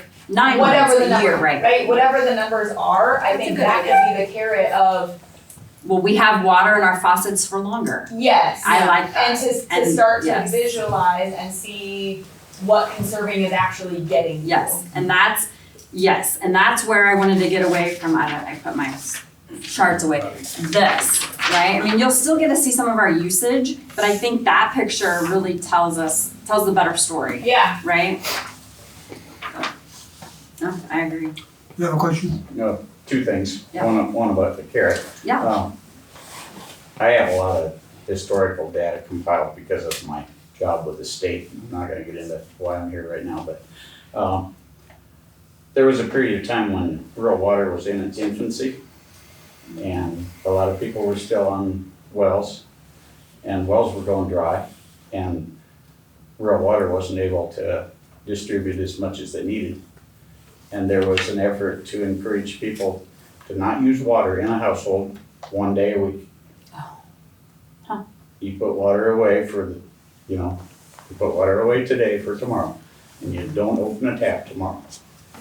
And that got them the gains that they needed to catch up. Of course, life was different then. I'm talking late 60s. I'll say, what year was that? They have And I've got the information. That's not what I'm here for.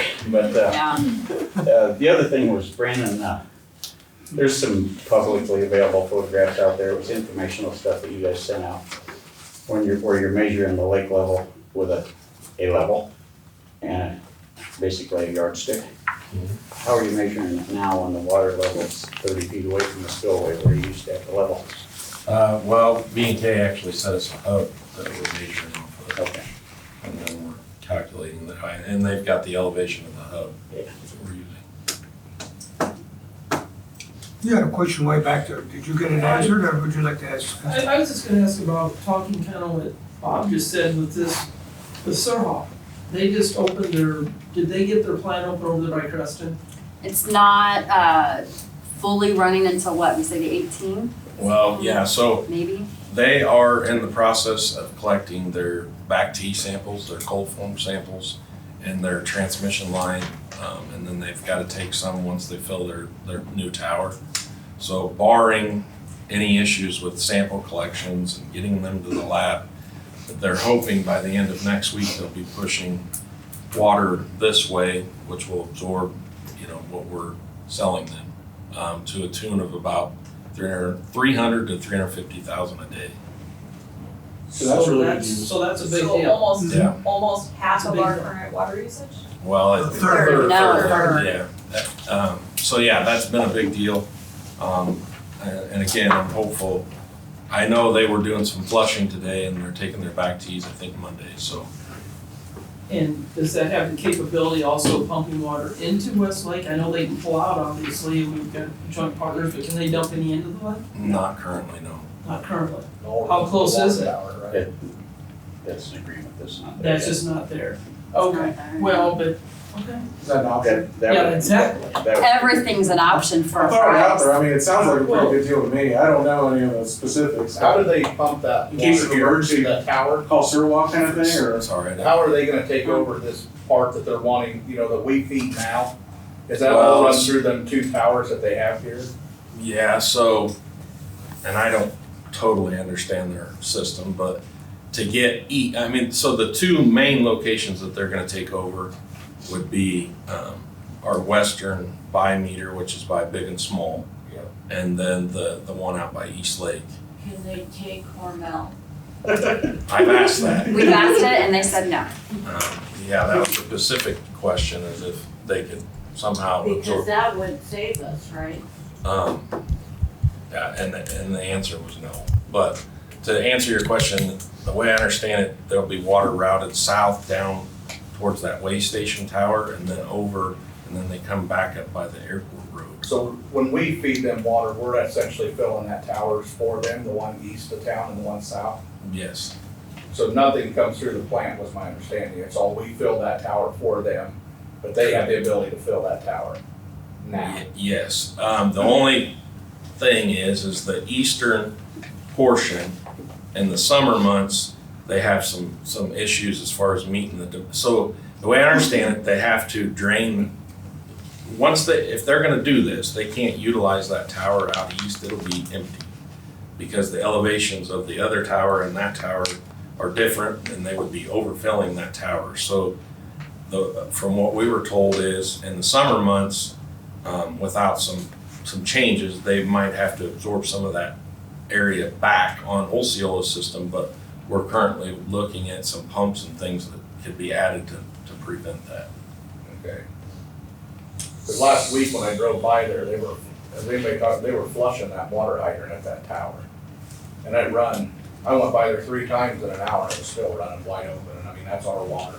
Yeah, and that I don't know of. I mean, if you do see something like that, you can bring it up and I'll ask, but I don't know. Which, I mean, they're buying it, so essentially they can do what they want with it, I suppose. Right. Yeah, You but, said our water, but they buy it, so it's their water. Yeah, it's their water, correct. but again, and I've talked to them too, and asked if they could, strengthen up their conservation measures. So, I mean, I've had those conversations, but as far as why they were flushing, I guess I don't know that. Just remember, their lake has seen the same amount of rainfall as our lake, more than likely. It's just a lot bigger. Right, and they have 2. We have one that could be bigger too. What do you mean they have to? Well, there's 12 Mile and 3 Mile, they're connected. Yeah, they're 2 lakes. I think One of them Creston. is Creston. Well, one of them's Creston. But they're connected, they can't draw from it, because they're lowering 3 Mile, they just finally are about ready to stop, but they are going to lower it again in the spring. They're not worried about water, they wouldn't be lowering it now, and they wouldn't be lowering it another 4 feet in the spring.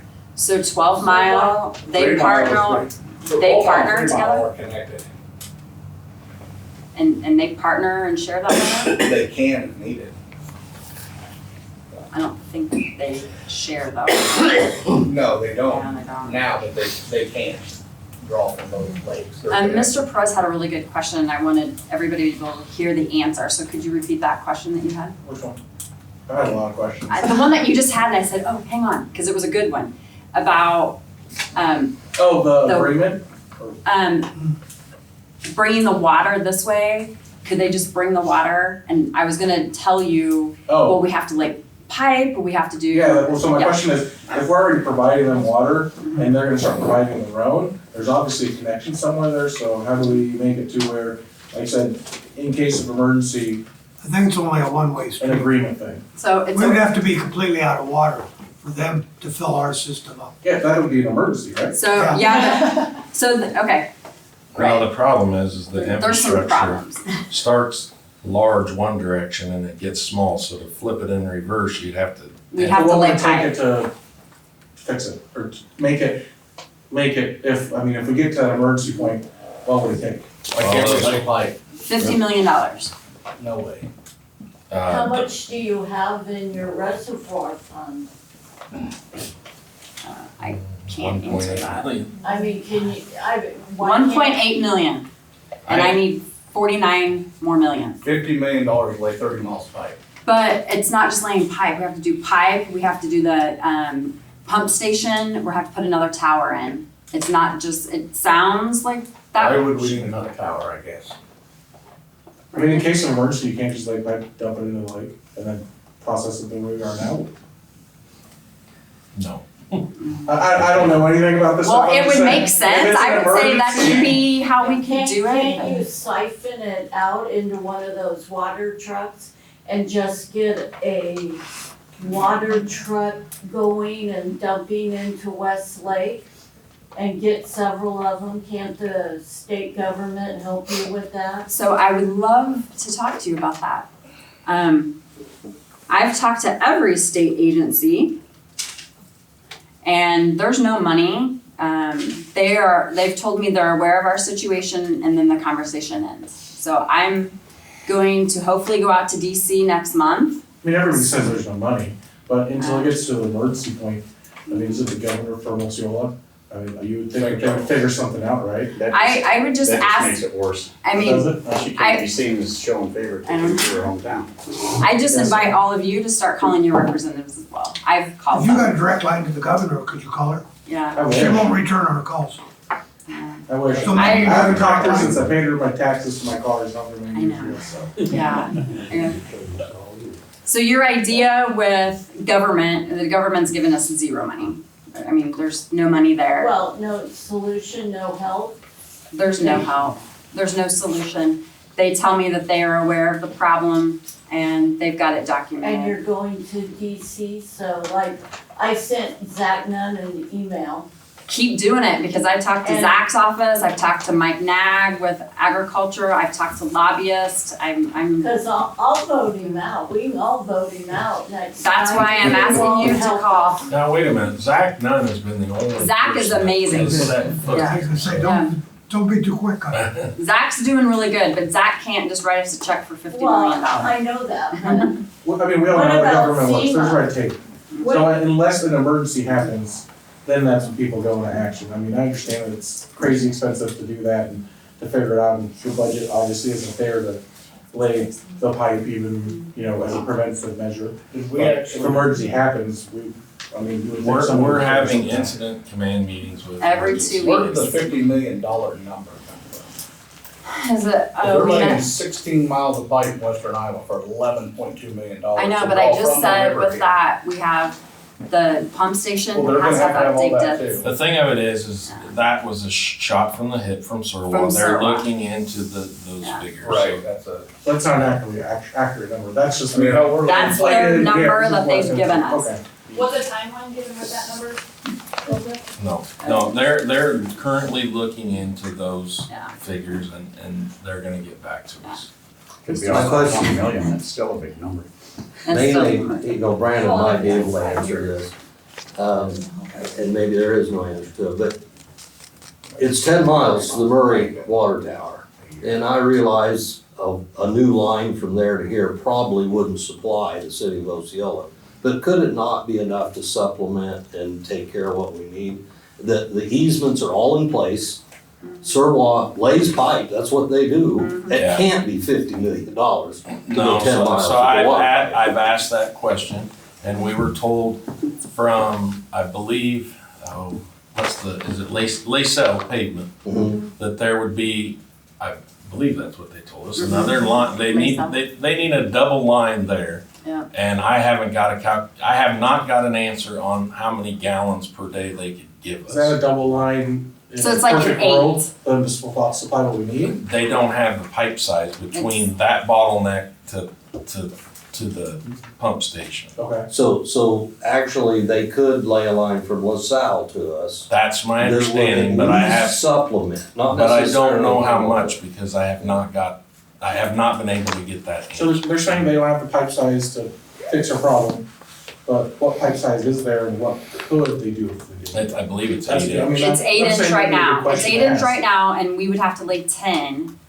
in these areas. And we were at the office, I'll put it in my board report at the end of the meeting, but we were at the office and on the big screen, we had the entire pathway, what's currently there and what we needed to get that pumpage to get it here.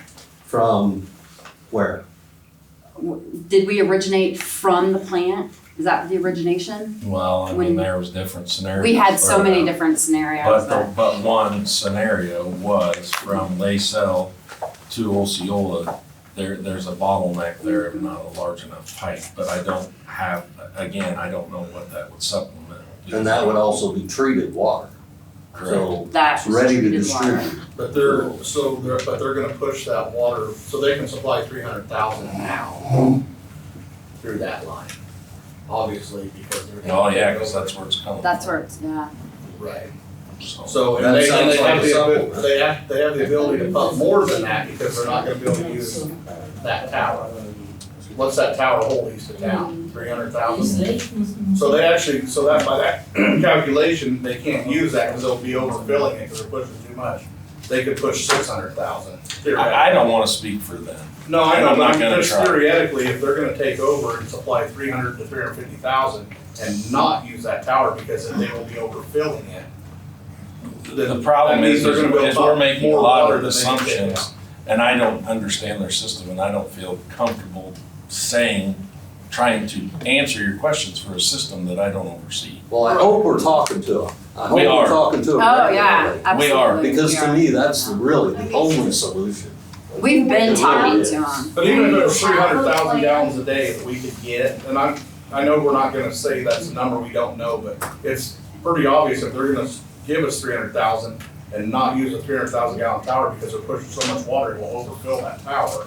Due to usage, then they can obviously push more than that. If they supplement it, it's just 300,000 gallons to get us through this, or 200 a day, then that adds a lot of days and time onto our number with conservation, and we're not doing it because we're worried about banking on a reservoir that's, you know, they said 8 years out, and we probably won't see it then, but, I mean, we're worried about spending money because we wanna pump it all into something. It's not a solution for us being able to turn our tap on. It would have been a solution if the state wouldn't have passed laws and It everything would have else. been, but it's not now, though, is what I'm saying. Yes, We it need is. now.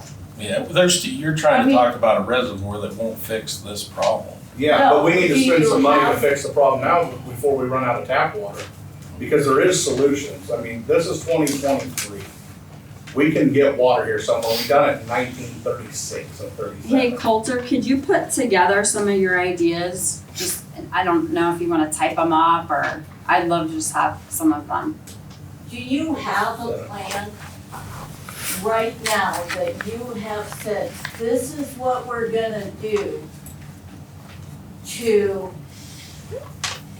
have water in Osceola in 2 years, in 3 years? Do you have a plan? I mean, is there an agreement somewhere that you have actually, instead of just talking about it and talking about possible ideas and solutions, and we could do that, do you have a set plan at this point of us only having 150 days of water left as the water board of Osceola? Is Well, it's anything- actually 291 days. Well, I'm happy to hear that. But- We'll give you the number first, so yeah, Okay, 291. but again, you're under a year before we got no water. I don't think you can count on the rain. So what is the plan? So, yeah, and I don't wanna and if I misspeak, please let me know. I agree with you, because we have been asking these same questions, and I think hearing an outsider, like hearing the conversations, I too would be concerned that there's not a That real doesn't plan. sound like And one. yes, exactly. So here's the thing that we have all been doing, and maybe we need to be a little bit more transparent with what we're doing in the conversations. We are having Brandon, Alicia, we're all having major conversations with many, many different people in business, DNR, SERWA, the state. We are trying to get information. Now, do we have an actual plan to get us from like the 100, 200, whatever it was, days? We are in discussions and having finalized plans, I think, from DNR and the city to use the affluent water. Water use. Correct, and that we know will take 2 years. We've already started that process, we're about 3 months into it. We have not gotten the approval yet, but we are working on that. That will take 2 years. Now, as of right now, we have about, 8 months? If we ran out of water, there's about 8 months, is that correct? Ballpark, where we will not have water. Right. If we don't have another solution in place, which I think that's kind of what we are working on. We don't have that right now. We are talking to many, many people. We are borrowing, stealing from SERWA, a few gallons here, a few gallons there, millions of gallons, which we're hoping that if all goes well, that will get us over that hump, assuming we don't have another drop of rain. Well, and we're also working with Bud Jones, and we're waiting on some data for that. Correct. So we are talking to people, but you're right, we don't have an actual, correct, we don't have an actual plan in place yet, but we are working towards getting that plan. We want to be more transparent. I think we need to be more transparent with our customers and what we've already have been talking about conservation. Now, in the meantime, we have been talking to other people about how to get us where we're not in this position again. Because I agree with you, talking about the reservoir is, Yeah, silly. that's a waste of time. It's silly. We hope it comes to fruition. We're not in charge of that. you know, they have their own board.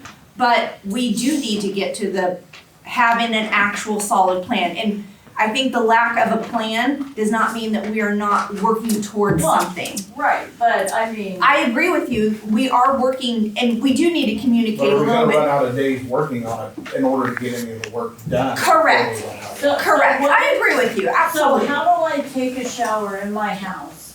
We No. go 9 months, and we're between 9 months and 2 years. So for that period of time, I pay the bank my mortgage. Right?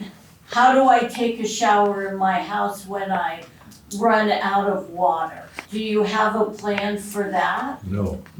Well, yes, we do. I'm gonna say we do. I wish our I mean, emergency. We've been working with emergency management. We've been working with him, we meet every 2 weeks. This is what's gonna happen. Either National Guard or somebody is going to come in. Showers? No. Okay. You're going to be either issued a bucket that is given to us, or you will be given a 5-gallon bucket, and you will get that 5-gallon bucket, and you can do with that 5 gallons of water whatever you want. That's But how do I get it in my shower? I get Well, you won't pouring- take a shower, ma'am. I get pouring water in my toilet to flush the Yes. toilet. I Yes. get It'll be a using water spit to bath. make coffee and all that, but, It's a spit bath. so the we're all showers will not gonna work. smell really bad in Osceola Well, for a year. I Well, I hope mean, not. I don't think that we're at that point It yet. sounds like it. No, we're not. No. 291 We have days. 291 And we days. have a team assembled and we are working very hard. I can assure you, Oh, every day, we are busting our rear to ensure you can go home and you have water come out of your Right. faucet that is usable and safe to drink. And we're gonna continue to do that. And when we have our full plan of what we're going and we can release that, we will do that. Again, we are working on looking at Arbor Valley, but it takes the time to deal with the people that live there. There is an option possibly of using that. We are looking at other options, but I don't like to totally share all that till I understand it, and that's what we're doing. Yeah, we just, Then we We're shouldn't be working on saying that things. there's gonna come a day where you're gonna turn your faucet on and water's coming out. Yeah, that's what you said. but there will be if we follow this though, and we have to articulate that. There We have wouldn't. to be transparent with that. But there shouldn't be if there's gonna be some kind of plan in place. So, okay, I like that, let's have that conversation. So we get water from somewhere else, there's no rain, and we get cut off. We're gonna be back to the same But thing. I know we say that we're gonna get cut off, but like back to Rathman, they supply 51 communities. Who do they choose to cut off? They're gonna shut them all off with the little town of Rathman? Or do they draw names out of a hat? I mean, Well, there's I don't too know, many because I entities. don't own But any there- part of but that, or, you're acting like that no other city buys water from anybody else, and everybody has their own. And that's simply not true. Majority don't have their own. They're buying it from someplace else. I have a feeling if we don't have rain for 291 days, we're all gonna be sitting here talking about a lot worse situation than just running out of water. So Agreed. right. I think, Agreed. I Agreed. appreciate everything you guys have brought, because again, this is uncharted territory and we literally are trying very, very hard to find a solution, but we have to be able to do that. We have to work in trying to. Right, but we can't go with the mentality of, well, if we just buy water from someplace else, they'll just cut us off. Well, not if you have a contract, there's consequences, and then who do they choose to cut off? Like I said, Rathman supplies 51 communities. Most times what happens is you all go down together. If there's Right, so conservation, if you all go so if down we were to together. decide to spend 20 million and go to Surwall to get supplement until our reservoir is, or to help us out, or even put it in place for a backup, because this could, say that reservoir takes another 20 years, this could happen again. Right. But I think the water, the reuse is probably gonna solve a lot of that until we can get the other part.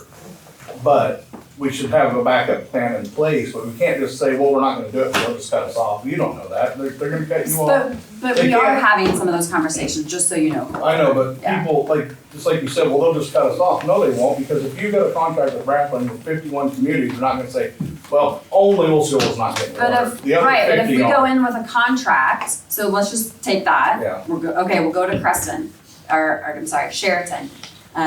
We'll lay pipe down to Sheraton to get that, that'll cost X amount of dollars, right? Boom. Right now, we don't have that. there's no money. We don't have that. So where can I get that money just to connect to that? I mean, where are we gonna get $100 million for a reservoir then? I mean, you gotta get it somewhere, so. They don't even know where they're getting it right now. Right, we need to be looking for that option. Well, that's what we're doing right now. I mean, do we qualify for FEMA? Has anyone looked into that? I mean, seriously. Yeah, so I wish our emergency management was here. He could articulate that. We can't even start to talk to FEMA until what days? 150 Is that right? It's 120. It's 120 days. Well, I believe a lot of those discussions are all happening. Well, Yeah, those are would- things that we're talking about. So yeah, but I can't even call FEMA now and say, hey, can you give me money? They're not gonna talk to me because they're gonna say, okay, where are you? And we're gonna say, oh, we're at 291 days. They're gonna go, okay, well, you come talk to us here. Which we are having those conversations, and I Which think I that, would hope you exactly, and that's kind of, I think, what I'm hoping to portray to everyone is that even though there's not a solid plan in place come 293 days, we're not just stopping. Like, we obviously are talking to many, many different people with many, many different solutions and figuring out, where we can get the money. Okay, so we're gonna lay pipe, and how long does that take? Right. Where are we going to get the money? Even if that does take 2 years, we're still in the same predicament as we're in now. Do you know what I mean? So Yeah.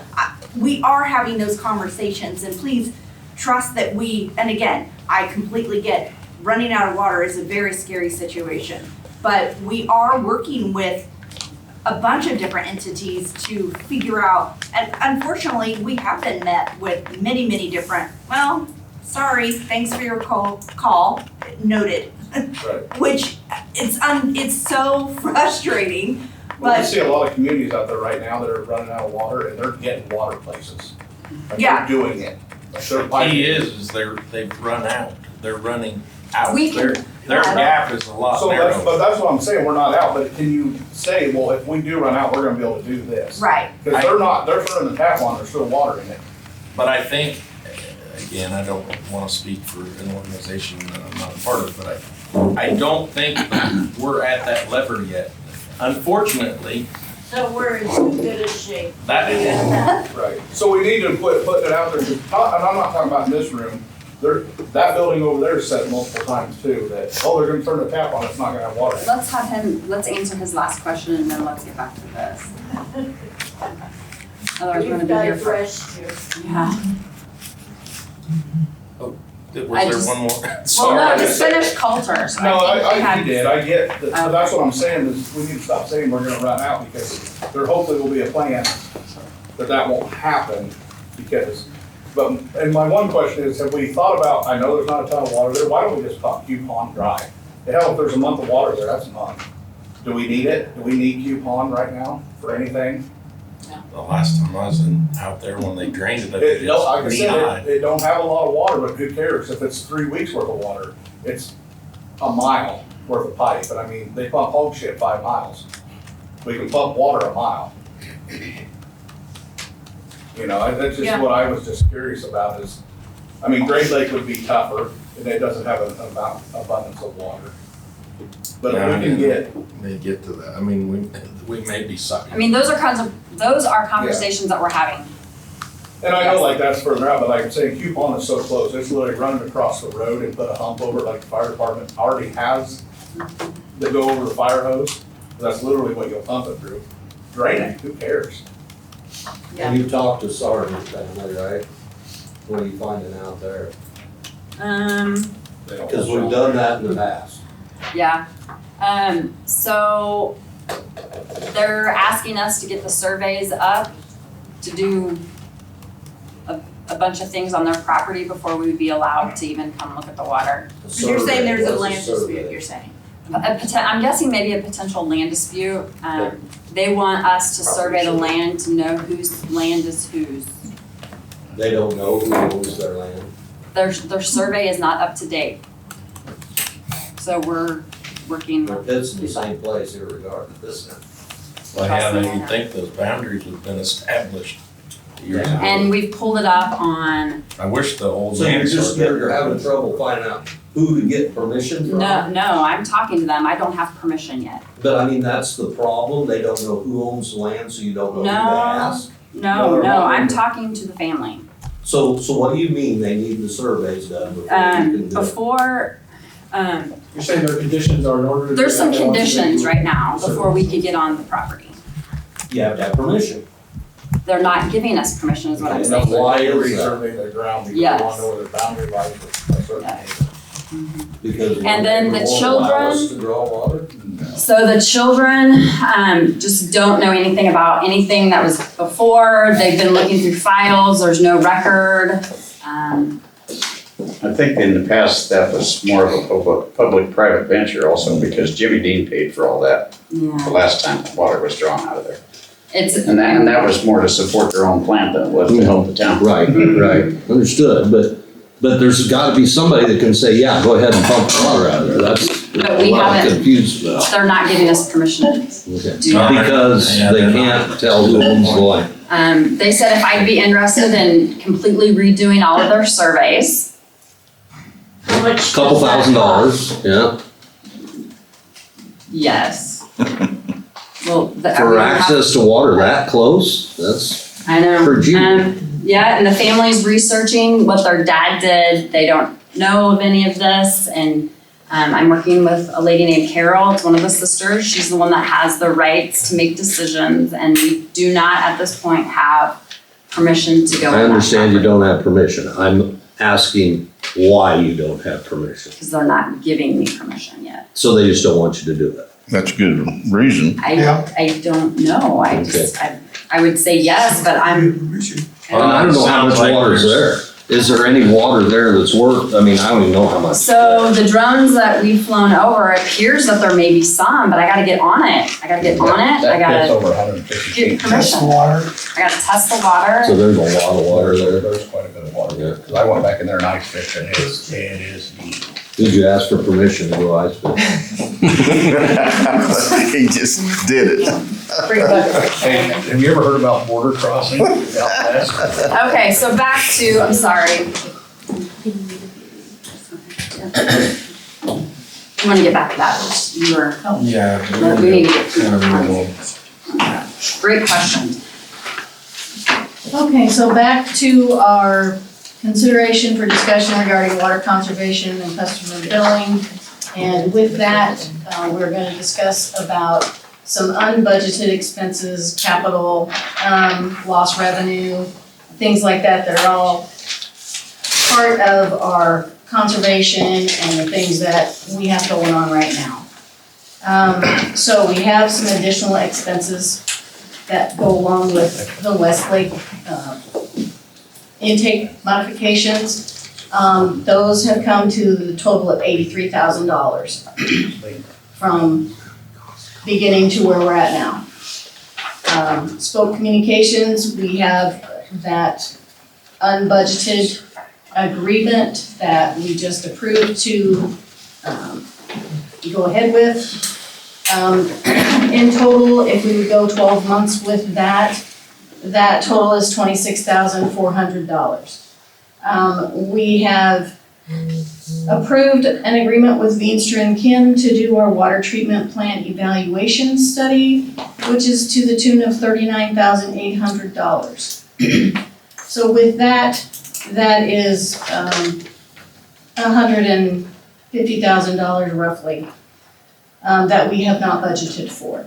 The next thing is unexpected effect of lost revenue for our fiscal year of 2023 to 2024. Servwa taking the west of I-35 and the Highway 34 east of Eastlake, that will take away $210,000 for the rest of the year in revenue that we will not have. If we would go from the idea of our 733 customers that are billed for 2,000 minimum gallons of water per month, that's a loss of $16,390 a month, which is calculates out to be $100,000 before the end of our fiscal year. With all those things said.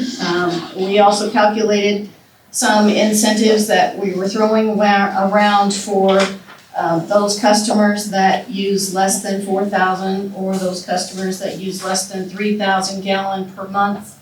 That would be a total of about $4,000 per month, and that is a total of, let me see, of $20,000 more additional that we would have to spend in those incentives. So right now, revenue-related items that we can foresee, we have $291,178.65 in revenue loss money that we're not going to be able to recoup. We have $159,200 worth of additional expenses for our water treatment plant evaluation, the intake, spoke communications, and some other things that we've got that we are not going to be able to recoup on our expenses. That's $450,000 more in a total of cash that is needed that we have not budgeted for. So these are some things we have to take into consideration with our decisions. That's all I have for that part. So just letting everyone know where we're at. Somehow, we need to try and come up with another $450,000. I was gonna say, where are we gonna come up with $450,000? I do not know. I do not have the answer to that. Source of revenue, don't we? Yes, we would like to come up with another source of revenue, but I don't know what that is. I was gonna say, what is that? Have a car wash. Well,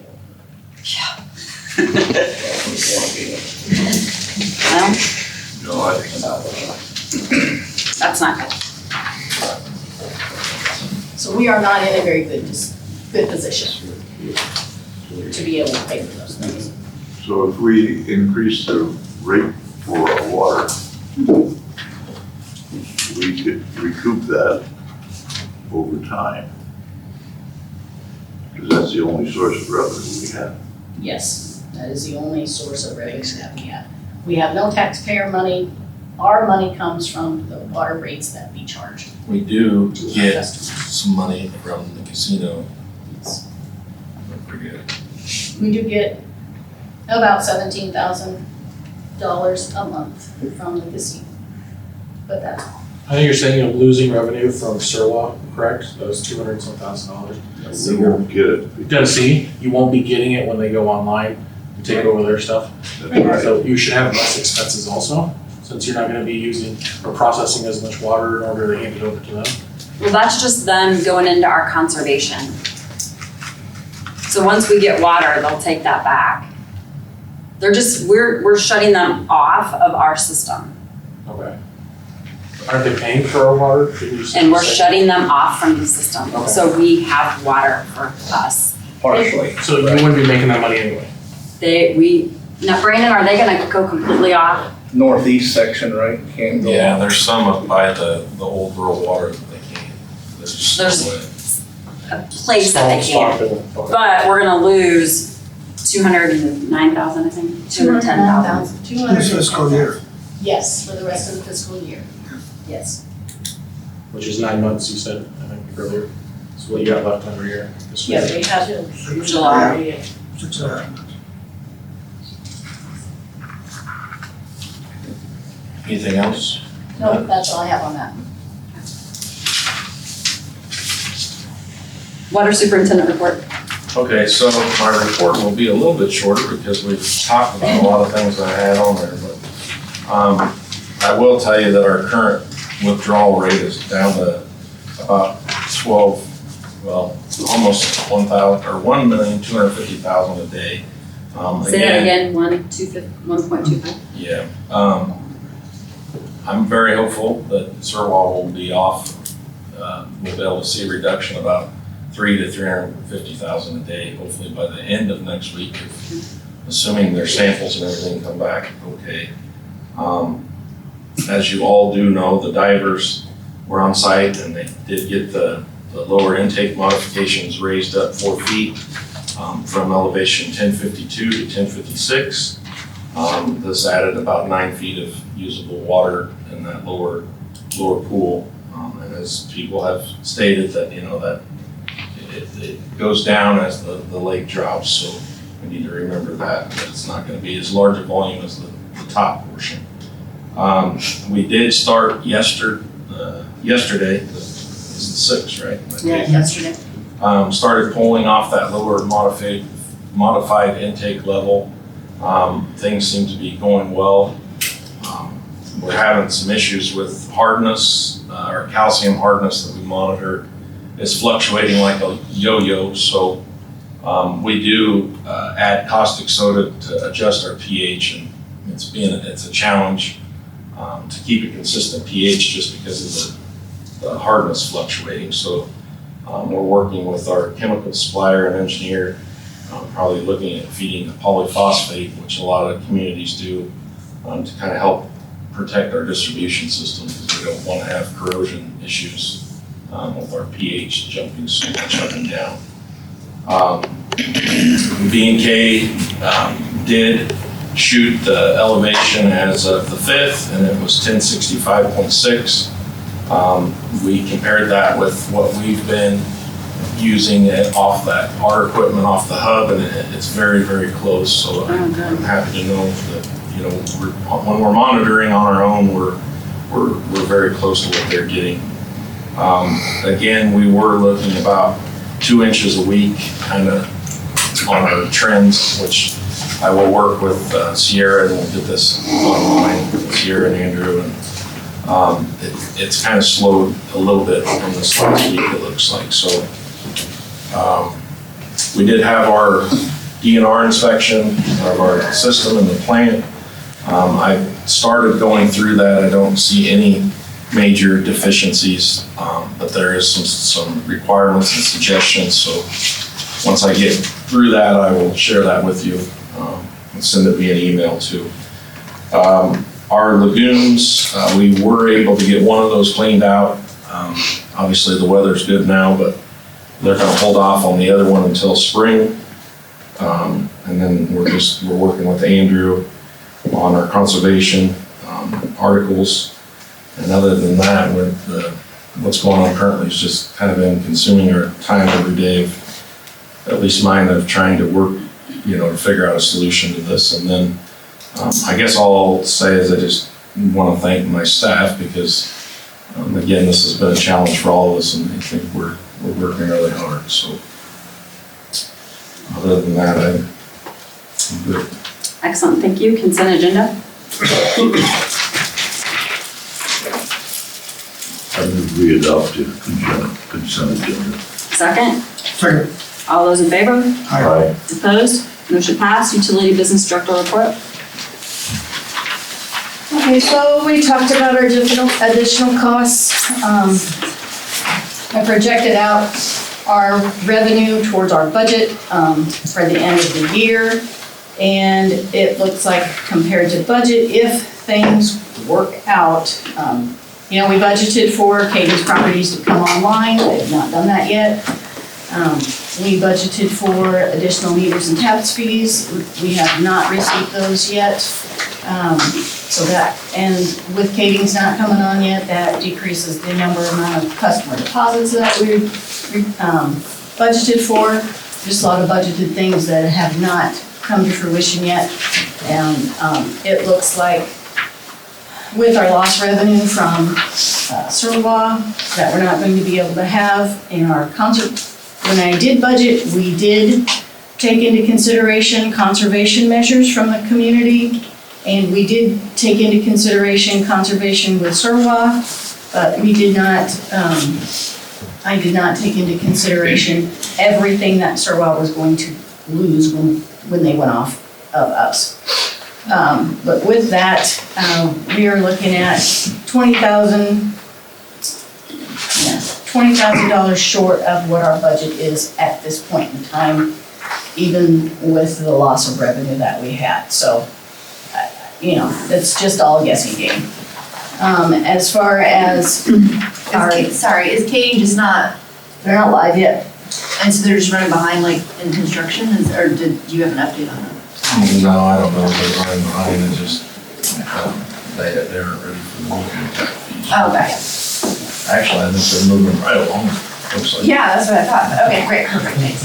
Well, and when we were doing budget, yeah, we were estimating on the time, we were estimating for them to start going live July 1st. Yeah.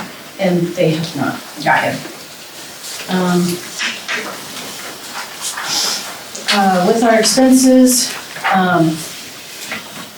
I had taken into consideration this SRF loan, or the SRF planning loan that would be over the next 36 months, which is 3 years, and that's a $5 million plant upgrade. That would add $1,405,000 to our yearly budget for that. Without that, I calculate our cost per gallon to be $8.58 with the plant upgrade of the $1.4 million a year. That kicks our cost per thousand gallons up to $12.21. Our residential rate is $11.18 per thousand gallon.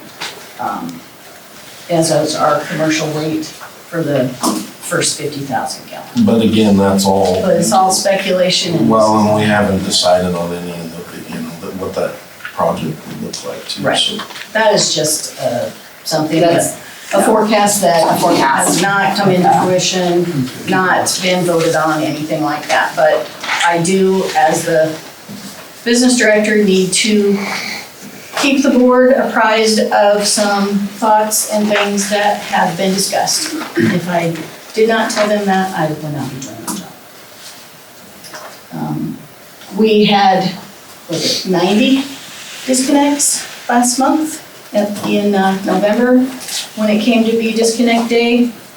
And with that, we have additional costs that go with every disconnect that we have. So those are things that the board likes to keep up on and be told about. What about non-payment? Where are we at for people that don't pay their bills? What's our? This month, if I recall off of my numbers, because my laptop is dead and I can't look at that right now, but we usually run about $15,000 short of what we expect or have billed out as far as what we collect. And we are a cash basis system, so that money we can't expect it to come in, it just doesn't, so it's gone. We have billed the customers for the water that they have used. This is saying that they have paid us for $15,000 worth of water.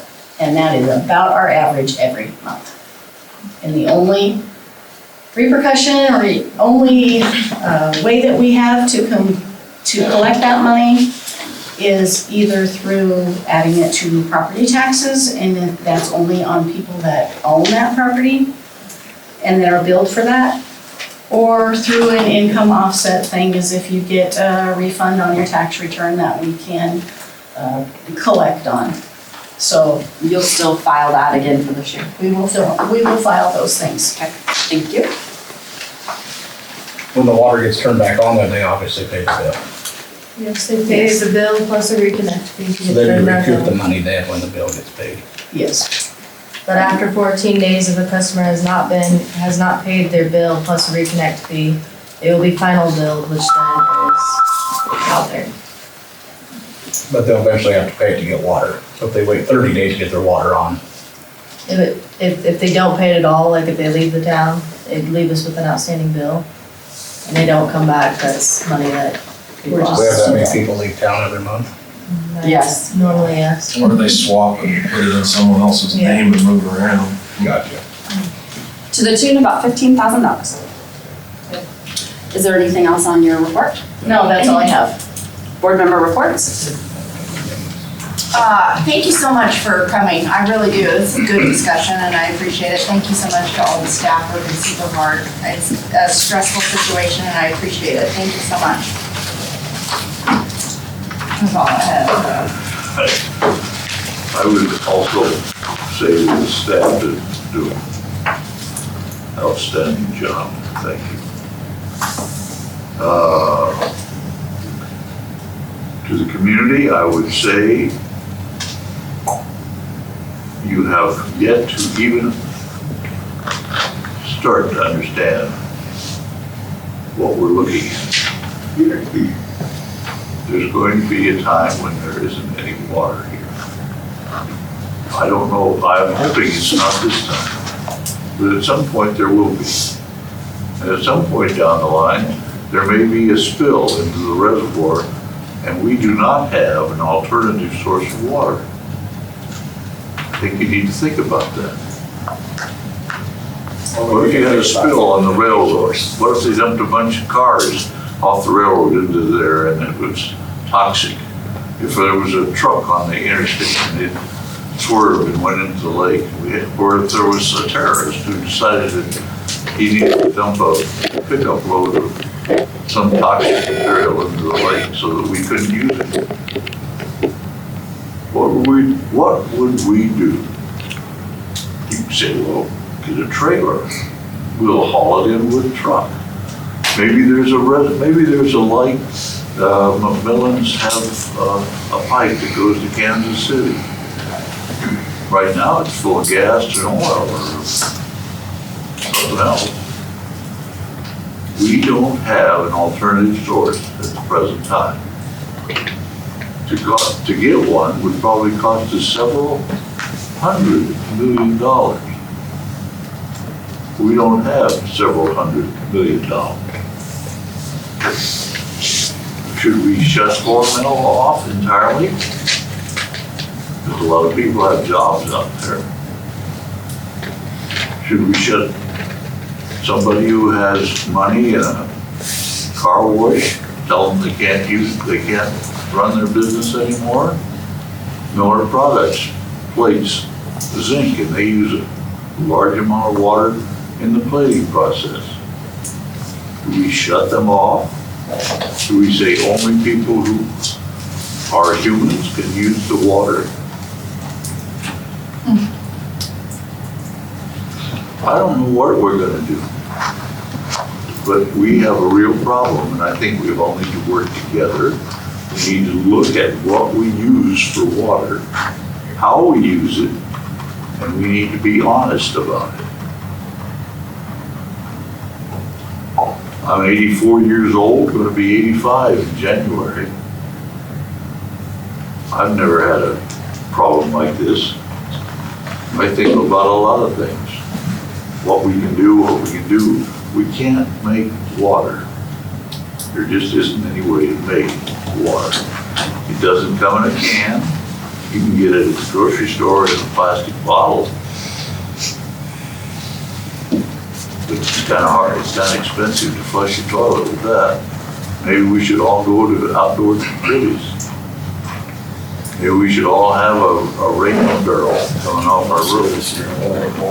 But anyway, I'm done. I hope so. I don't have anything. Okay, my board report, it's been busy since we last met, so just kind of update you on the things that, as your president, chair, I've been doing. We've met with Surwa, with Jeff and Brenda, had some really great conversations, and Doc, one of the questions that we posed with them was that we don't have a backup. So those conversations are happening in terms of a rail car is out here and dumps over, what do we do? We also talked about if there was an accident on I-35. So those are some discussions that we have been having to try to address some of that. Continue to work with our lobbyist, Emily Piper. I got 3 weeks ago, Governor Reynolds' office, I think permanently shut me down, saying that there was no further discussion for me to have with their office. So my calls aren't going through anymore there. I continue to work with Debbie Durham with Iowa Economic Development. She's very concerned with our situation down here, and we continue to do updates with her monthly. As you all know, we're continuing to work with our engineers. Randy's here tonight, so thank you, Randy, for that. on how we are working through this. I also reached out to Burlington Northern Santa Fe. My thought, my ideas, let's get tankers in here. Let's, can I pull water out of the Mississippi? So when you're asking what are we doing, these are conversations that I'm having. I'm not out telling people this because I'm working hard to try to find solutions. Where were those tankers? Where could we get them? Where could we get the water? Continue to have those conversations. I spoke with Zach Nunn's office, had a really great conversation with Tracy, Mike Nagg's office, Secretary of State, continue to have conversations with them. I do meet with Ambassador Branstad in 2 weeks, so I'm continuing to try to beat on the doors that will have me so I can continue these conversations. Bi-weekly meetings with emergency, with the police department, with our emergency management group, city.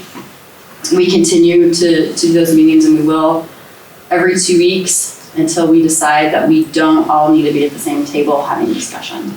I want to thank the staff. Thank you for all my demands that I ask of you with data reporting. Dina, I'm always calling you saying, go check this resident. They've called me, they may have a leak. So I want to say thank you to your staff. Thank you for that. Thank you, Brandon and Patty, for me calling you even on weekends to ask the things that I ask. So thank you for that. Appreciate it. And obviously to our panel that's here today, thank you for coming. Your input helps us when we're trying to make decisions because I don't have a guidebook. I'm going to go meet with Ambassador Branstad because he was here in the 80s with different droughts. I'm trying to get experience and partnerships because I don't have a playbook. There's no roadmap for how to handle this. So we're doing our best with what we have. So I've been out talking to the businesses face to face. Thank you for taking my visit with you. I continue to meet with businesses on how they're conserving, how we can continue to conserve, and the businesses are concerned and they are doing what they can on the back end. So thank you to the residents and our businesses for that. Motion to adjourn? So moved. Second. All those in favor? Aye. Opposed? Motion passed.